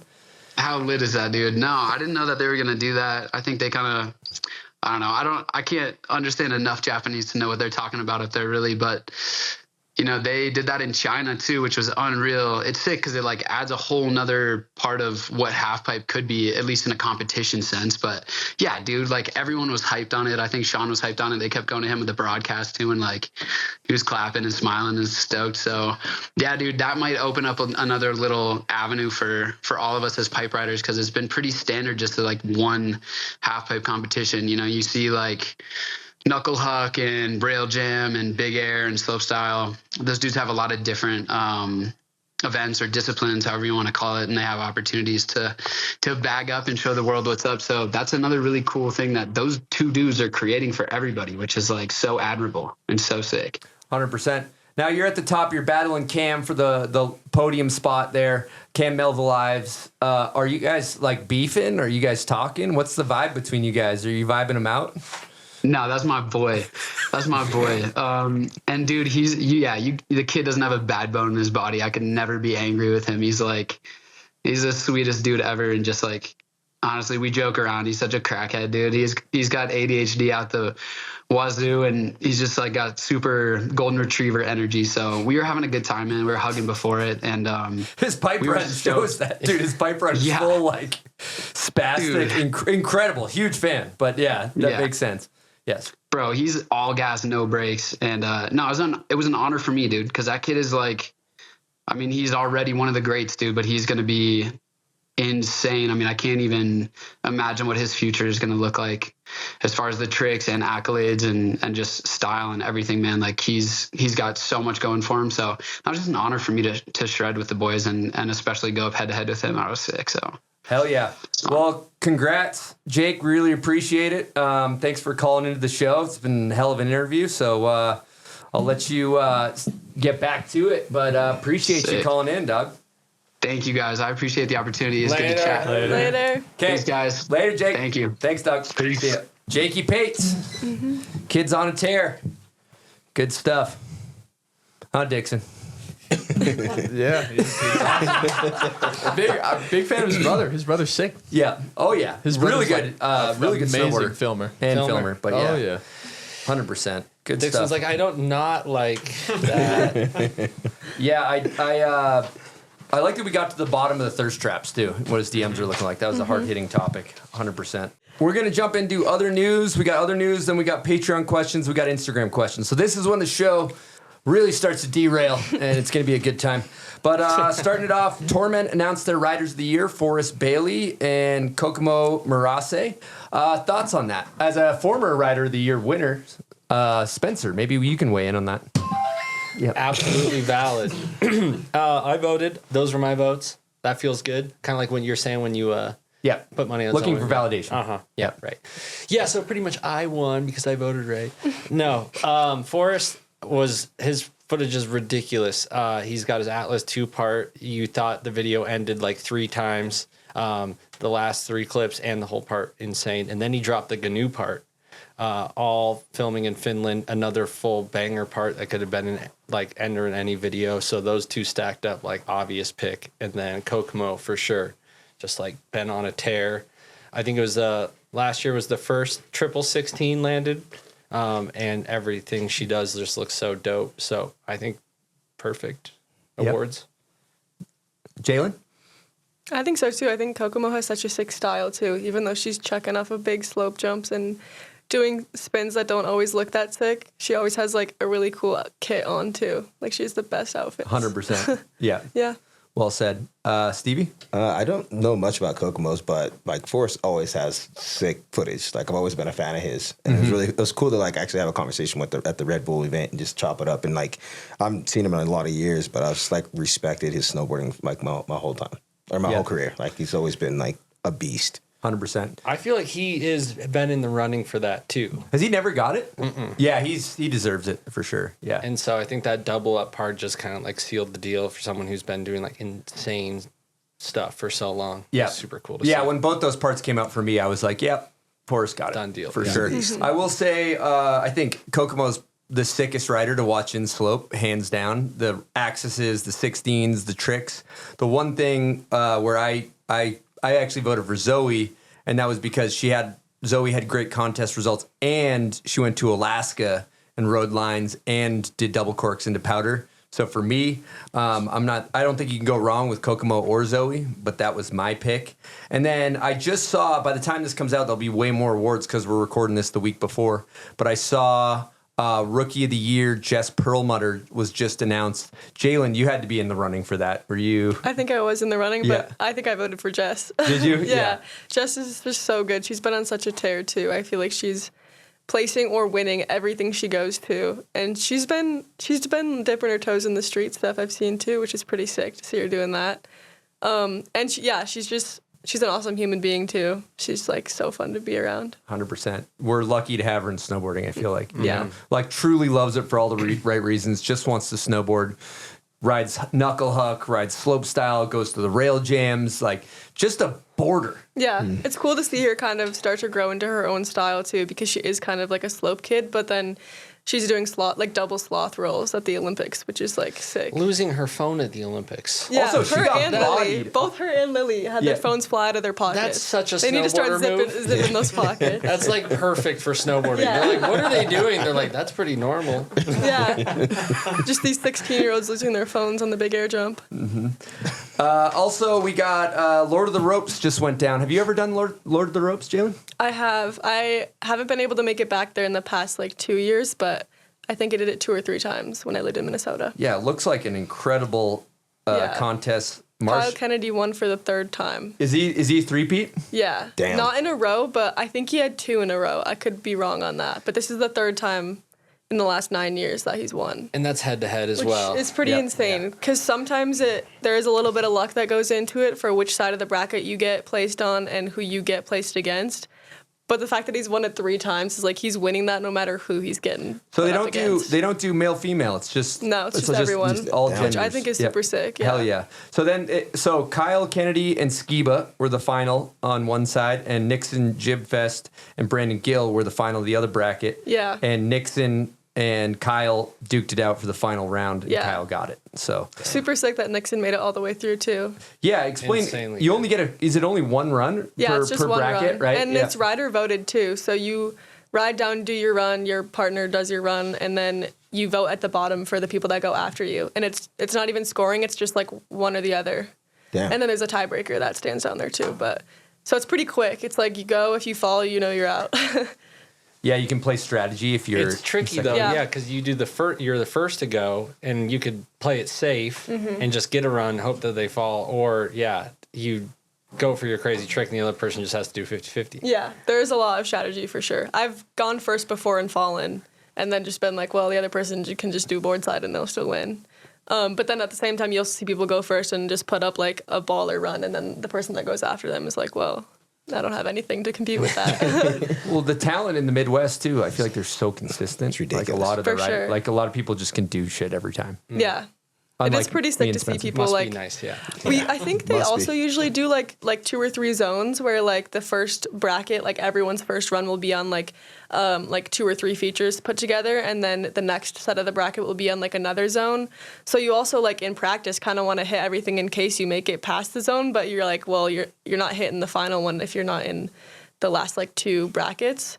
So there's a little bit of balance there too, which is pretty sweet to see people just like put down on like 5 different features without very much practice. Hell yeah. So much talent in the Midwest. It's I would love to see like a proper live stream of that. Yeah, it's always like an Instagram live stream that's cutting out. Definitely tune in. All right, in other news, we also have Heavy Metal Montreal results. The overall Mate, I think how you say it, French Canadian, Mila Stalker won. Looks like Zone 1 was Mila and Double Cork 1080 Lane Weaver. I saw some incredible clips from those guys. Crazy. And then Zone 2 was that crazy shootout rail. That was gnarly. Yeah. I saw Truth do a board side like backflip. Yeah. That looked psychotic. That whole setup looked insane. Yeah. It was like a 30-foot drop off the side. People of were it. dying. There was like no safe way to come off early. And I guess the crowd... 50 switch backflip attempt out. I heard about that. That was from Lane, right? Yeah. Yeah. Crazy. No, thank you. Psycho. And also did another flip variation, not switch, maybe 50 fronty or something. Yeah, I saw something else, yeah. Yeah, he was on a tear. Veda ripped it up in Zone 2 as well. And then for Zone 3, Paula Benito and Mies. And fucking crowd looked absolutely bonkers there. I couldn't find the results on the internet. I had to call Louif, who was a judge. Who you know, Spencer. Are you familiar with Louif? Yeah, big fan. Big fan of Louif. And he was like, yes, the judging was... No, sorry. That's exactly what he was like. Yeah, he gave me a full breakdown. Okay, we're going to jump into Patreon questions. Here we go. Who are we going to start with? This is for Spencer from Heavy Shreds. What video are you filming for this year, and who has surprised you the most in the crew? Wait. We got a jingle. Yeah, let's hit the jingle. I know it's in there. It's in there. It's just give me 5 more seconds. This is. We want to have a good production, so we need the jingle. Yeah, but I'm going to leave all this time in there. Yep, we're going to leave it all for in a there. good Very production. formal. Okay, here we go. It's time for Patreon questions. I don't, forget about. Okay, Spencer. Now do your answer. So I'm doing Videograss this year, which is presented by Slush. And it's a 2-year project. I kind of got in late, but the person that surprised me the most, we ended up just doing 1 trip this year. And I hopped on a trip last year. It's the same crew. So it's Jill Perkins, Reed Smith, Kennedy Deck, and Cody Warble came on the trip this year. We thought we were just doing like a 2-week trip. It turned into 6, which is a long time. But psyched to be with the crew. I would say I've never filmed with Cody before in the streets, so that was like, I guess I would say he surprised me. I know the other guys really well, but you know, he's got this like pretty like nonchalant, like chill, whatever attitude, but it was really cool to like see his process in person and just like be down to get after it and work hard and be like shoveling till midnight and then getting up and then scoping and the whole thing. So I'll go with Cody. Kind of a dog. Absolute dog. Yeah. Absolute dog. But you see his footage and he's got that like a little bit of that like Sims, just like kind of like going for it. What are you saying? Can you elaborate on what that means? Yeah, like the Sims boys, it seems like they just kind of send it like a little bit more of the like hollow skull kind of approach. Not as methodical. No, but then he is and was down, and I thought like Yeah, you see that front board that he does in the Dustbox video when he goes like through a complete elbow, and you're like, yeah, that's not like a sane thing to do. But then to see his process and do it in person was really cool. So, hell yeah. Okay, this is for Jaylen from Mark Sagan. Dixon, you read the question. Yeah. Jaylen, this is from Mark Seguin. Hi, Jaylen. You told me last year that some good advice you received coming up has been to take up space. Can you elaborate on that? Yes. Take up space. I feel like that mainly stems from like being a female in a very male dominated sport. And like, it's not always the easiest thing to do, to be like, I can be here and take up space and do what I need to do. And I like deserve to have that space. So I think it doesn't necessarily mean being loud all the time or being like it means that for some people. But I think just like knowing that you deserve the opportunities that you're getting and that you like have the chance to take those opportunities and run with them. But yeah, I guess just giving yourself a little bit of credit when credit is due and knowing that it's okay to be in the space. Hell yeah, Jaylen. Yeah. Absolutely. That's some wise shit. Absolutely. That's some wisdom. Fuck yeah. You think you've been doing a good job with that? I think so. Yeah, getting there. I think you're doing great, Jaylen. Thank you. Okay, this next question is for everyone from my friend the Grasshopper. Simple question for the whole squad. What's cool these days? And what are you seeing out there that's got you hyped on snowboarding right now? I can jump in while you guys think of your answers. Mm-hmm. I mean, to me, the thing that inspires me the most is when people are authentically themselves, their cores, originals. There's like these outliers that are just unwilling to conform. And there's a lot of copycat culture in snowboarding where we see our friends, we replicate what our friends are doing. It's just human nature. But those outliers that really do things totally differently and totally unapologetically authentic to themselves, that really inspire me, even if it's a little wacky. I think, yeah, going on. Yeah. You got it. Cool. I was going to say, like, earlier the question is about, like, you know, what's the worst style in snowboarding? I can't remember exactly, but, like, for me, like, kind of echoing off your sayings, like, it's hard for me to say, like, what's, like, the worst trend, in snowboarding, because snowboarding to me has always been about, like, being your own person and, like, making it unique to whatever you want it to be. Some people might say, hey, your shit was too baggy back in the day, but that was unique to me. That's the way I wanted to roll. I'm like, I don't care what anybody says, but, like, how you look is how you feel. How you feel is how you ride your snowboard. So, like, to me, it's, like, just seeing people do whatever makes them happy and doing it in authentic and, like, a way that just is, like, just so, whatever, if it's like, unorthodox to everybody else, but just being true to yourself, that's what I like to see. Because that's what snowboarding is. It's not, like, being like everybody else. I know that, like, copycat culture, like you said earlier, there is a lot of that, too. But, like, all of action sports is about just being individual and being who you want to be. Right? And making it what you want to be. So that's what stokes me out in it. Hell yeah, Stevie. Yeah. Jaylen? I would agree. I think the same thing. Like, I mean, there's always like so much hating going on, and a little bit of hating is always needed. But like sometimes you need a little bit of hating to then figure out your actual kind of place and style. But at the same time, I mean, me saying like I don't like tight pants, but when tight pants were a thing, like that was the sickest thing at the time. So there's like a place for all of those trends to be happening. But yeah, I feel like I agree. The people that are doing what they think is cool no matter what, and maybe that ends up meaning like we all start liking the same things, which that happens with anything. But then there's like your Renes and your Kokomos and like people, even if it's just something that they're wearing that's like just so them. I think 100%. That's the sickest for sure. Yep. Spenny? Yeah, there's kind of a more strict blueprint when I was coming up, like how to film, how to break through, and it was less iPhones out. But now what I really like is just like the younger generation going up to Brighton or whatever it is, and they're just like hitting more shit all the time on the resort filming, and it's just really cool to see this. Like the backcountry world seems like kind of hard to break into with the sleds and everything, and then you would have like a lot of park people coming up through park posting clips because it's easy, and now there's like, you know, people going up at Brighton and other places too, just like posting, blasting on your snowboard and chucking into powder. And I love seeing that. Like, that's like the most fun thing to do. You don't get it all the time because it's powder, but I just like that the crews are like getting up, getting out there, like finding the hits, doing all this. Cause I don't think that was necessarily like a focus when I was coming up. It was like, let's get a super refined street clip and put a few of those out. These guys are like, let's just like go film each other and blast. Hell yeah. Yeah, I think it was street snowboarding too, because I'm still like very new to everything and still trying to figure it all out. And I feel like there's this like unwritten rule book that, but then everyone's like contradicting each other. It's like, yes, snow on the stairs, no snow on the stairs. That lip's too big, but that one's too small. It's a vague like, rule book. Yeah. It's a vague rule book. But then like at the end of the day, or it's like, oh, that's been hit, or that hasn't been hit, or like, is that an NBD? But then at the end of the day, it's like I could watch like a snowboard part that's like all ABDs on spots that everyone's hit, and like I would still enjoy it because it's street snowboarding and like we love it.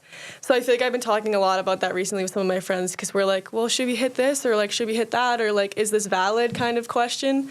But then yeah, at the end of the day, it's like whatever you think is sick, that's what you should do. Yes. So whether or not someone has done it 20 years ago, well, you can do it 20 years later and it's going to be way different. Just paint the rail and fuck it. Yeah, exactly. It's just easy.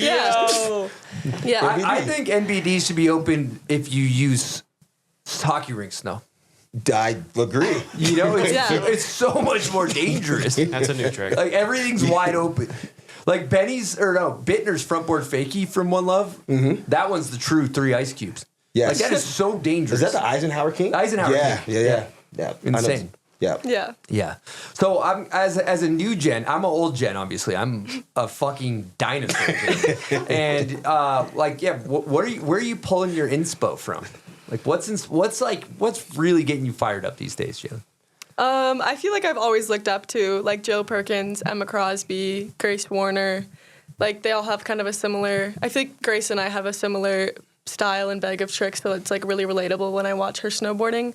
And I've spent like a decent amount of time with her, so she just inspires me as like a human being as well. But I think it's pretty sick to see like a lot of Jill's stuff and Savannah's as well, and like Kennedy's being in like videos that it's not like an all-female video, which is like kind of what I'm doing right now, which is like there's still a place for that, but it's sick to also see them like blending in so well with the guys' parts and like still holding their own, and like it's just one crew. Like there's not like you need your like token female, and it's like Jill's just up there doing it because she can, like because she's that good. Mm-hmm. But yeah, I feel like I definitely get inspiration from those girls specifically. Well said. Yeah. Hell yeah. All right, we got another Patreon question. I think this is our last one. This is from Heavy Shreds. Stevie, I've seen you post some behind-the-scenes posts about a new podcast. Can you tell us what you've been working on? Yeah, we kind of chatted about this at the airport, but I've been wanting to tell the story from Forum for like 2011, and this is when social media was coming out and we were spending millions of dollars on all these big videos, and I was telling these guys like, dude, this shit is rad, but it's starting to be not relatable.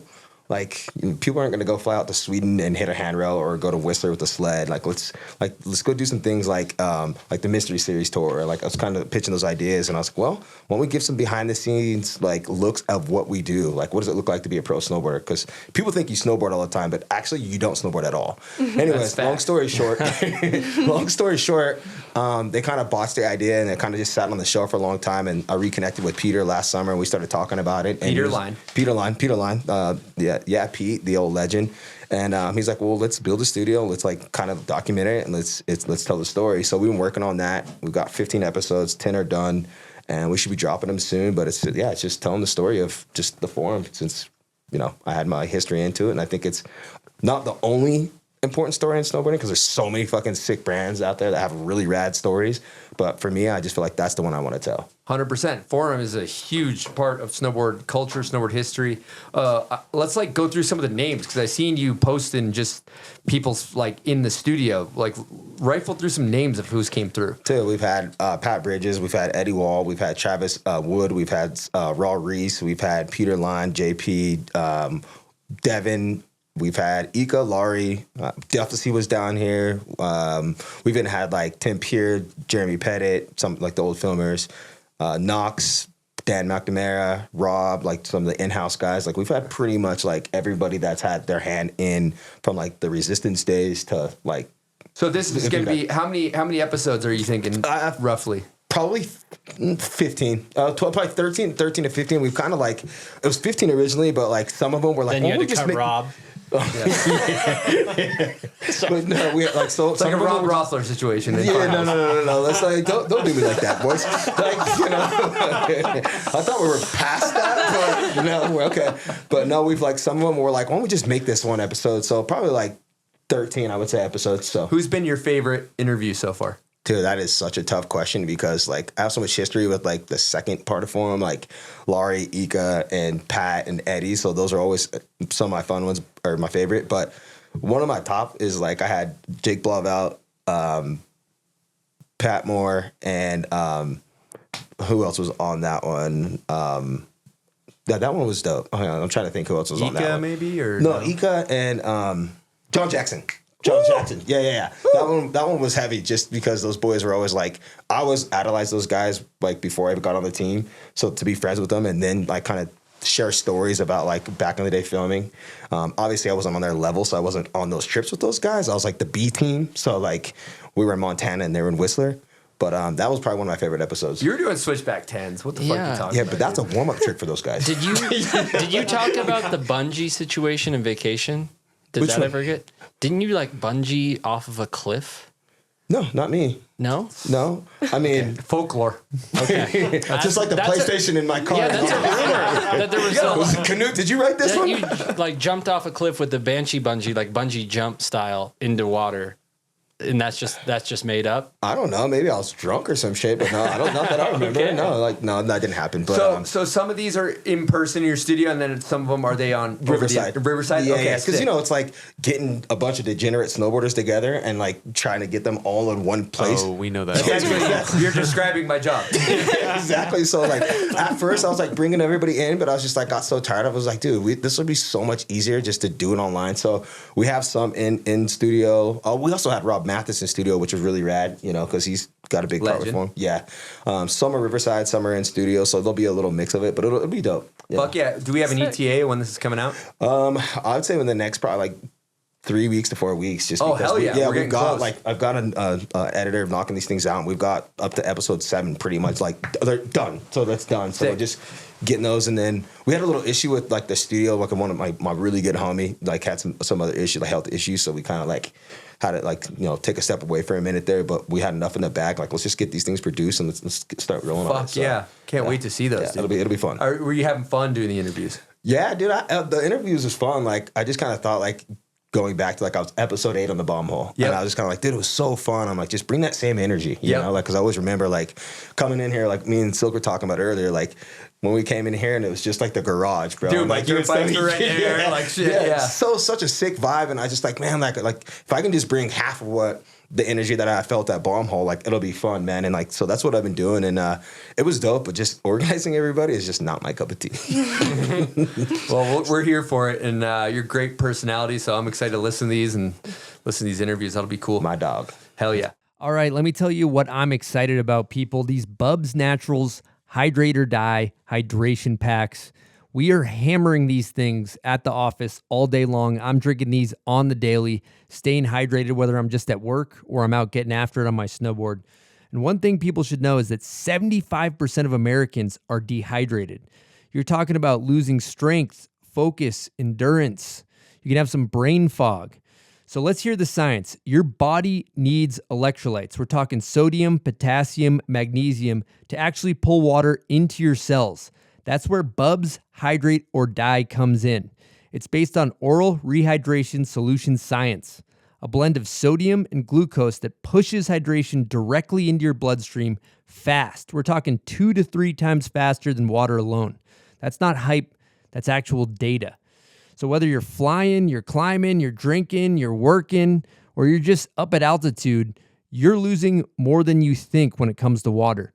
Hydrate or Die brings it back. We're talking 2,000 milligrams of electrolytes per pack, cane sugar only, no sketchy sweeteners, and it's NSF certified for sport. It's clean, tested, and made in the USA. And let me tell you something, this new formulation tastes really, really good.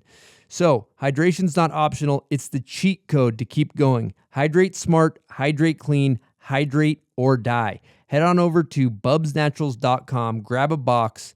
Your muscles, your brain, and your send will thank you.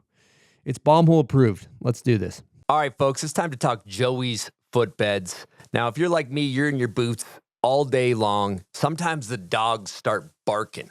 Well, a simple solution to that is some comfortable custom footbeds. Now, world-renowned boot fitter Joey Stanko make some of the best footbeds in the business. They are pro-level comfort and performance without the pro-level price.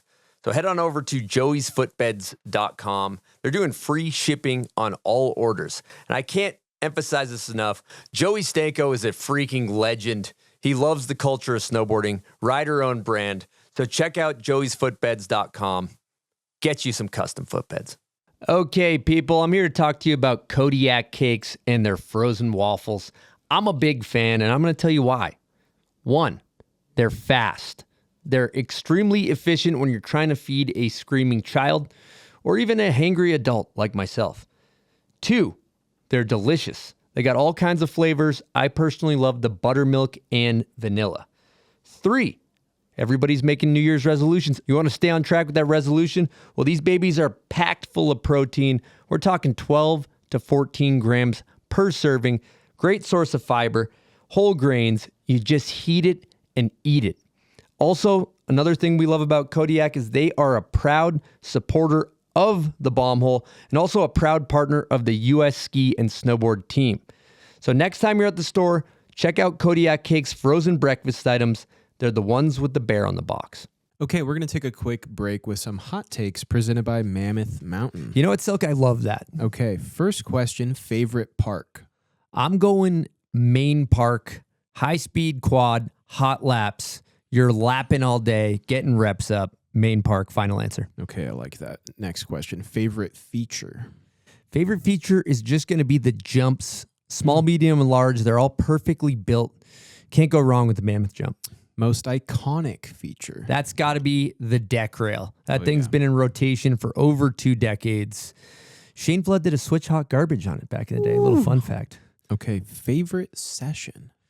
Favorite session, I got to witness some Super Park sessions, but the one that sticks out to me that's really iconic is the Danny Cass eyeball jump session. Wow. Favorite shot from a video? I'm going Danny Cass, switchback rodeo, eyeball jump, bone dage. That's a good one. Last question, favorite thing about Mammoth Mountain? Just good people over there. Good people, great parks. High-speed quads. I love it in the spring, personally. Slushy park laps. You can't beat it over at Mammoth Mountain, Silk. Yeah, if you're looking for a good time, check out Mammoth Mountain. We'll see you there. All right, folks, we're going to get into Instagram questions, which we have a jingle for. Here we go. Instagram questions. You guys know who that is? Justin Meyer. That's not correct. That's a salt. Yeah. Does anybody else know? It's Danny Davis. Really? Jaylen's teammate. That's Jaylen's teammate. Yeah, Danny Davis, yeah. Staying in a significantly more luxurious Airbnb, but they are teammates. Yeah. All right, we're going to start off Instagram questions with a first-time segment. A guy sent us a clip of him trying to learn backflips. His name's David Sergfeld, and he wants us to give him some pointers. So let's just play the clip. Yo. That was like an underflip. No, he's doing it. That last one into the bags, money. Yeah. Jaylen, why don't we go to you for this one? I'm like an expert on airtime, so I've actually never done a backflip. I've landed on my head a few times trying them, but the last one I tried was like 4 or 5 years ago, so I think I could get it around now. I've heard they're actually not very hard. It's just the commitment. Yeah, we got to change that. Yeah. Also, I can do a backflip. I just can't do it on my snowboard yet. You can do a standing back tuck. Yeah. Maybe not on the ground, but on a trampoline. Oh, okay. But You got this. I mean, he doesn't even need advice. He's doing it. If you had to give him a tip, what would it be? Well, those first ones, it looked like his shoulder was just opening up, so he was almost doing an underflip. Yeah. But that last one looked perfect into the airbag. He would have had that on snow. I mean, for me, when I watch this, when I do backflips, I tend to go off my toe edge, and I think that helps. Like, he just turns his shoulders. Yeah. Just keep your shoulders a little bit more square, right? And go off your toe edge. Do you guys go off your toe edge? I go. It depends.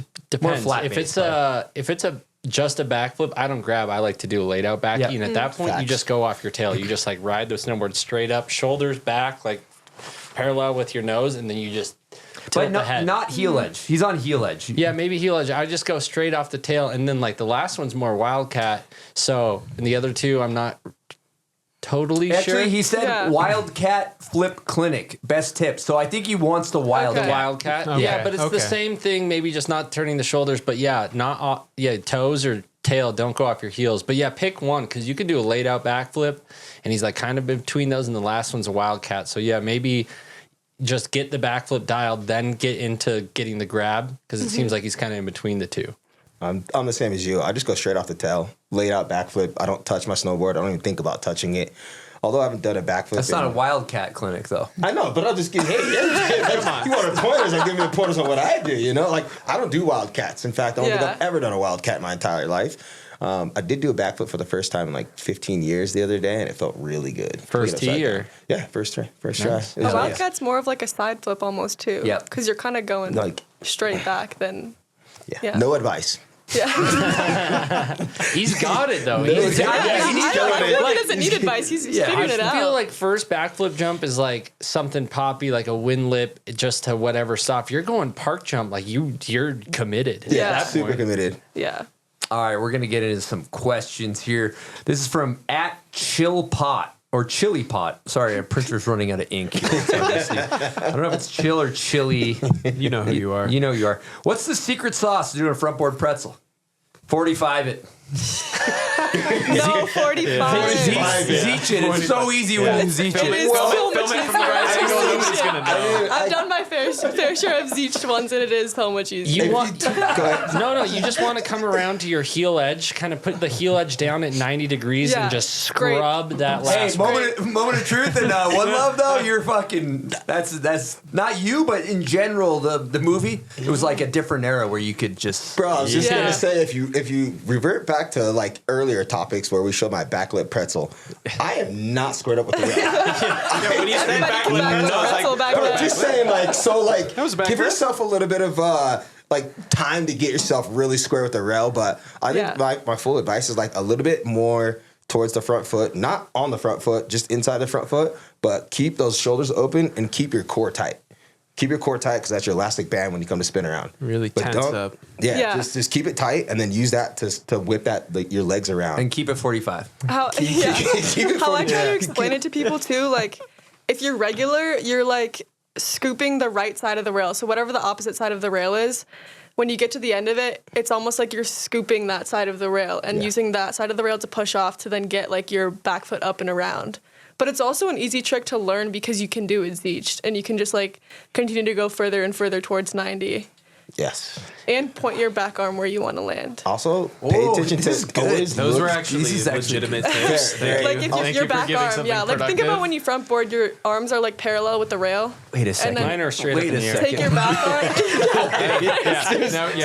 What do me and Spencer But if you front board, your left arm, if you're regular, is pointing down the rail. So and like your arms are usually like somewhat parallel with the rail when you're in the front board if you're 90. Yep. And then you take your right arm, your back arm, and you point where you want to go, and your body follows your shoulder. Jesus Christ, that's how we're doing it. I'm not gonna lie. He's visualizing. I gave up. Let me close my eyes. I thought it was because I was getting old and stiff, but I think I can do them again now. That'd be a technique I would love to see a Grandy's front board pretzel. Let's go to Woodward tomorrow and film some front board pretzels. Yeah, that would be fun. The last thing too is always look towards the end of the rail. Keep your eyes at the very, very, very end of the rail, and don't think about the pretzel so much. Yeah. Think about getting towards the end of the rail and just let it come around. You might like scorpion a couple times, but just but then you figure it out. I actually have a legitimate one. I think that like right before you're about to slip out. No, I'm serious. If you're like kind of leaning back a little bit right before you slip out, you'll see some people when they do it, they're like coming off their edge, and that's kind of the sweet spot. So you want your board, like your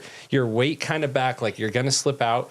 But then your board is, you have tension and it's like torsional flex. So the front foot is about to like slip out because that's going to give you that first like half cab or like front side 180. And then that board is keeping you upright. And that's how you're going to get the snap along with scooping on the outside of the rail or even just right off the end. You'll see people want to come off early, ping your tail at the very end of the thing. That's the worst. You want to be on top and you want to just be before slipping out because that's going to give you that first inertia to really whip it. Yeah, and just throw it harder than you think you should. You know who did a good one of those is if you watch. I know you cab 2'd this rail, and then Norm did cab 2 pretzel. Oh, he provided the inertia when Norm did that pretzel on the same rail that you cab 2'd. Yeah.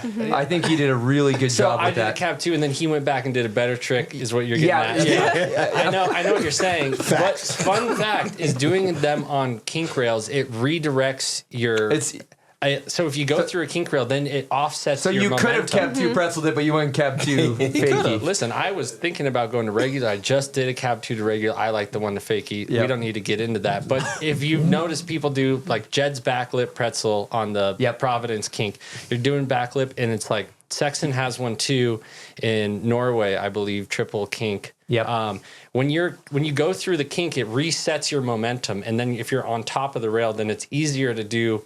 Not easier because it's a kink rail, but sometimes when you reset your momentum like that, you're standing on top, then you can pretzel versus when you're just jumping into a down rail and like your momentum wants to take you that way versus when you're like get sent and then you're just on top, you pretzel out. It's a different thing together, but thanks for bringing that up. Yeah, again, the question was keys to a front board pretzel. We really got the I have another tip too. That was good. That was good. I have another tip. If you want to learn them on like a flat down rail, you can do a 50-50 and then a front board pretzel, which might feel like it's harder, but sometimes like I do a lot of like 50 back. Like, doing it through a kink rail reminded me because I'll do like a 50 through the down flat and then backward pretzel at the end of it, because then you don't have to land perfectly in your front board when you're learning them. You just kick your foot out a little bit and like get the feeling. Yeah, because you're on top. Because you're already on top. Jaylen should do trick tips. Snowboard. We should do trick tips with Jaylen. Trick tips with Jaylen. I'm confused when I listen to Spencer, but then I listen to Jaylen and I'm getting light bulbs are going off in my head. I mean, we're kind of saying the same thing. Yeah, you say it better though, because you go to school, right? That's something I didn't do. Okay, next question is from @RottenSpliff. Great name. Oh my God, I know. Who has the best 50-50 of all time? Eddie Wall. Well, I think, when I say it, I think like iconic, the most iconic Joe one ever done. What's that, Omaha? Yeah. Omaha rail? The Omaha one is so good. Props to him. Spenny's a good sports up there. That's in the I think running it's for Joe sure. and Spenny, to me. There you go. Joe's got a good back 50 too. Did it say front or back? Just says 50-50. He's so awesome. Every time I post a 50-50, he's like, that's what's up. And if I don't post a 50, he's like, where's the 50 at? A lot of people are just like, oh, it's just another 50-50. True fan right there in the love of the game for the 50, which is the best trick. So which would you say is better, Joe's Omaha 50 or your Good Sport Ender 50, Spencer? Joe's. Yeah, though. Okay. Okay. No argument. All right, next question is from on. Park Mariettes. I think is how you say it. Stevie, favorite OG boarder and current favorite? Current favorite is Rob. He flipped me off if you're just listening in. For the listeners. He's been picking his shots at me, but it's okay. But he didn't make finals. But he's your current favorite. My God. Oh no. It was kind of out of his hands, I guess. OG, probably MFM. MFM, and I have to do two because MFM and Justin Benny because they always had the most ridiculous style. Yep. Like ridiculous style. Again, Rob making not making finals. That was out of your hands. Yeah, there's just nothing out you of my can do about hands, it. dude. Man, there's gonna be some people mad at me. But actually, like, where did he rank in your top 5? Was Dude, he in the 5? Was he in the 3? Or was he number 1? 4? Okay, he was number 1. Yeah. And then he didn't make finals. I'm out of here. Hey. Sorry. Oh God, here we go again. No. You're good. We're good. We're cool. Okay. Chris, I think my boss at the North Face might have written in a question. So if you want to read one of those, that would do me a huge favor. We whittled them down. Is it skip that Dom one. Gretzky? No, it's not. I'm sure we got rid of it. I think you must have submitted it after I printed it. Okay. But Dom Gretzky has a question for you. Spencer, since you're working on a pro model, would Global M Spencer like it as well? Like my pro model? Yes. Oh, that's fun. I didn't know as much about the technology of a snowboard, and I was riding like softer snowboards, and I think as I've gotten older, I like a stiffer snowboard because I just want to land more now, and that's all I care about is not falling on the ground if at all possible. So presses are like out of the question. Those are gone. Yeah, those are gone. See you later. And so yeah, just big and stiff, just like the big like surface area is what I'm super into. Landing on the ground, plank, big and stiff. So it's basically like if you were to take that door off the wall and strap some bindings to it. That's what you like. Yeah, but enough torsional flex for the front board pretzel still. Just, just torsionally soft, extremely stiff. Could just seach it. Yeah, you could also just 45. You can seach it. Yeah, 45's fine. Thanks. All right, this next question is for the wise shaman that goes by Jaylen Hanson. And it is from, again, the printer's running out of ink. At Lemike. Oh, okay. Lemke. Derek? Lemike. Yeah, Casey Lemke is one of my old coaches. Okay, perfect. Yeah. Jaylen, what's something Ryan Conway taught you that you still use when you're snowboarding today? Give me a pen. Okay, shout out Ryan Conway. Can we air horn? Do you have an air horn button still? It's going to take me about 10 seconds to get there, but you keep going. I'll hit it when you're shout talking. out Ryan Conway. He was like my main coach growing up snowboarding in Minnesota. He now coaches for the U.S. rookie team. He coaches Jess and all those kids. But also, yeah, big mentor. I still call him like all the time. And lots of street knowledge. What was the question, the advice that he's given me? Yes, that you still use today. Okay. Probably just anytime I'm like learning a new trick, because we have a very similar like approach to when we're learning new things. So I feel like I always try to think about like going back to the basics, like thinking about looking at the end of the rail, thinking about bending your knees, like just kind of that like little coach's mindset that's still in there from him. And he also taught me a lot about street boarding, of like scraping snow off the stairs and things like that. So yeah, lots, like endless advice, honestly, that I still use from him. 45. Yeah. Keep it 45. Learning a new trick sounds so cool. Like, yeah, and keep learning new things. That's a good thing he taught me too. Just, yeah. Spenny, we got a back 350 this year? This is a question for me, not an Instagram person. Have I done one? In your park? I don't have one, no. God damn it. But I'm down if you want to go up to Woodward. Is it still in there? No, I'm talking about your video. Yeah, I think it's in there. Let's get one. Okay. Let's get one. I want switchback 350. Whew. He wants me in the ground. Sorry about the burns. I didn't know you wanted to kill me. All right, at Big Cote GBP is directed at Stevie. Who would blow the most cash on forum trips? Great question. Yeah. Back to Eddie Wall. Eddie Wall? Oh, man. You know how many times Eddie Wall would put his credit card down for open bar tabs? Whew. And we didn't take it lightly. We would spin. I love you, Eddie. Thank you. All right. This next question is from at Make Happiness. This is for at everyone in the booth, including Dixon and Silk. Nice. Oh, wow. Least favorite resort you've ever ridden. Dixon, why don't we start with you? Least favorite? Oh, Sugar Mountain, North Carolina. Place sucks. Hold on. Silk? I don't have one. No comment? No, I don't think I've ever been to a resort and left and was like, that place sucked. Yeah. True. Yeah, sorry. Been to North Carolina? No, not yet. It's not on the list either. Spencer? I got a hot take. You're not going to like it. I love it. Loon Mountain. What? Yeah. I've seen it. That's an ice cold take. Dude, okay. I'm soft, all right? I grew up on the West Coast. I saw like all the Loon Mountain footy. Like some of my favorite snowboarders came out of there. I've been there twice. Both times so brick. Can't even ride brick. And it's just like, I think I saw the potential of what it could be when it's really good. And then I just didn't get to experience it at all. The thing, but I'm also worried. soft. I'm actually worried about the hate you're going to get from the East Coast community. Thoughts and prayers. Yeah, you know, I'm just you're being losing honest. fans left and right. You're losing. You're losing them. No, I'll say it. The footage that comes from there, it's a legendary place. I totally understand. I just wanted to like feel that energy, and I just never had the right conditions. I think. So you had a disappointing experience. Yeah. Maybe your board was too stiff. Yeah, that could Whoa. be it. Jaylen, you got an answer? I'm going to agree with Silk. I don't think I've ever left a resort and been super bummed on it. Even on bad weather days and all of that, it's still snowboarding. Okay, I got an answer for you guys. I've ridden here before, so I can say this. They may not have been open, but Alta is my least favorite resort. Deer Valley? There it is. Okay, we covered it. What else we got? Oh, this is a good one from at I am Penelope.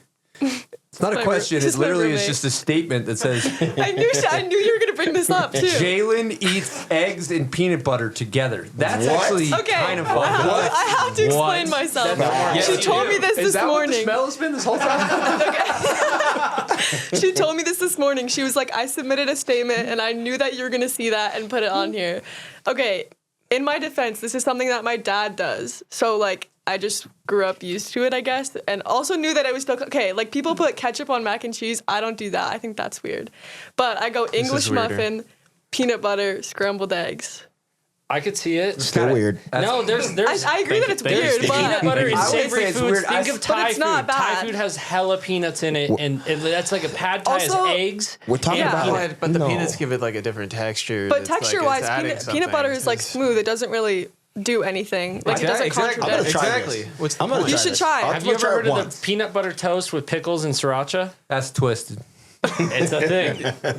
I've never tried it, but I could see that it would be good. I'm thinking that peanut butter and eggs is twisted, personally. Yeah, But it's okay. I'm thinking. But it Can we has, call but it her has to dad? be. It has to be like on an Family. English muffin or bread. Like it's not just like I'm pouring peanut butter on my eggs. I've never seen anybody pour peanut butter in it. I'm not like dipping eggs in peanut butter. Just FYI. But yeah. I'll try it. English muffin, peanut butter, scrambled I eggs. think food shaming Nothing people. else. Food shaming people is one of my best. favorite things to do on this show. It is like a very random thing that I didn't realize that it was that weird also until I like moved out of my house because it's something my dad has always done. So blame it on him. We can divert Does the. anybody else have any Well, Dixon's weird sitting right shit next they to eat? you because we Yeah. gotta. I'll just pass it to the master. Did we talk Is there about? like a McDonald's story? Yeah. Only one we've talked about 1,000 times. Why don't we just quick once over for the first time listeners of your McDonald's order? 2 double cheese, 2 McChicken, a fish fillet, medium fry, medium chocolate shake. That's one order? Yeah. Well, this was like that was How a many special calories? occasion. How many Gotta calories? be That's 3,010. Jesus. 3,000? Oh, I was gonna say more. Yeah. That's I crazy. mean, I could have gotten some nuggets in there. That was all right. I could have done more. I should have got a large fry.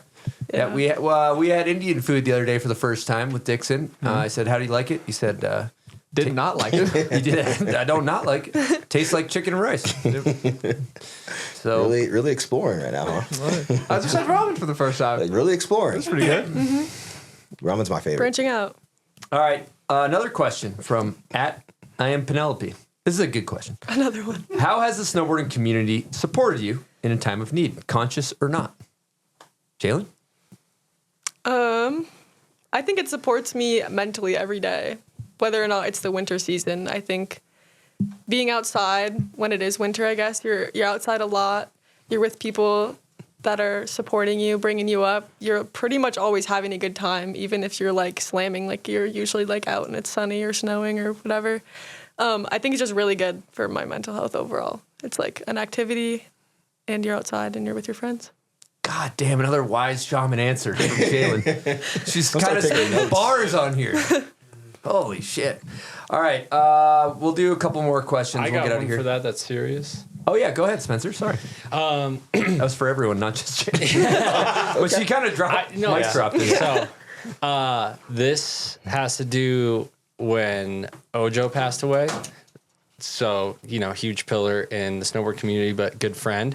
And like a takeaway that was positive from that experience is to see how everyone came together and being able to like go through something I've never gone through, like a death of anyone that had was close to me before. And so to have this like huge community made me like regain my faith in what it is that we do. Because sometimes it feels so silly. It's like riding the board, talking about tricks, talking about whether there's enough snow in the stairs, but then realizing that it's like bigger than that. And there's like all these people and people you might not even have met, but you shared like an interest or like, a connection with someone. And so to then realize that this is bigger than that, it is a family and it is a community, felt really special to be a part of and was like, honestly, like really, really cool. It made me like have like a second take at everything that we're doing within snowboarding. That's solid. God damn, another wise shaman answer. That was great. That's our Can I just get wise that? shaman. You didn't get in the wise shaman there. That's true. Yeah, go ahead. I'd say that like the snowboard community, and I think all action sports community is so unique because like when I got into snowboarding, obviously like I was pretty much the only person of color in snowboarding at that time. Like there'd been a big gap between Russell and Keir Dillon and then myself.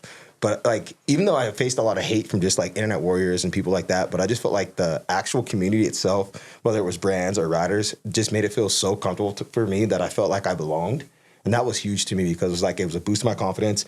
I didn't feel like an outcast. I just felt like there wasn't any color. It was like, maybe I had darker skin, but it was just like nobody gave a shit. It's like, dude, if you like to ride, let's just get after it. And I just felt like I was just taking it with open arms, which was huge for me as a young kid. You know, I was like 17 years old, so it was Fuck dope. yeah, that's major, what's up. dude. Yeah, That's so sick. God, we've been dipshits all show, and then you guys just come through with some fucking wise knowledge, all three of you. God damn. No, seriously, the snowboarding community kicks fucking ass. So like it's great to have a place that feels like your home and center and where you belong, and it's all really as much as we're absolutely complete dipshits on the show. Like it is true. You guys said some really wise things there. Dixon, do you have anything to add? Please. I don't like the snowboard community. Oh yes. God damn. I mean, I think we could maybe just take it out on the show on that. Let's end on a high note, huh? Yeah, let's leave for the people sure. feeling good. Let's do it. Epic. Who's doing the sign off? James Kelly, I'm sorry didn't answer your question. What is James Kelly's question? Yeah. I don't know. You want me to dig through the DMs? No, it's okay. Let's go. Yeah, let's end on a high note. Yeah, I don't let's try to bail. Should we have Jaylen do it? Yeah, Jaylen, why don't you do I'm gonna do it. sign off? Profound Yeah. Let me get some notes shaman. before she starts speaking. Yeah. Okay. All right. Thank you, everybody, for listening. Thanks to the Patreon members, to the Bombhole sponsors, to everybody in studio today. It was epic. There we go. Thanks to the snowboard community for listening. Yes. Over and out from the Bombhole. That's gangster. Damn.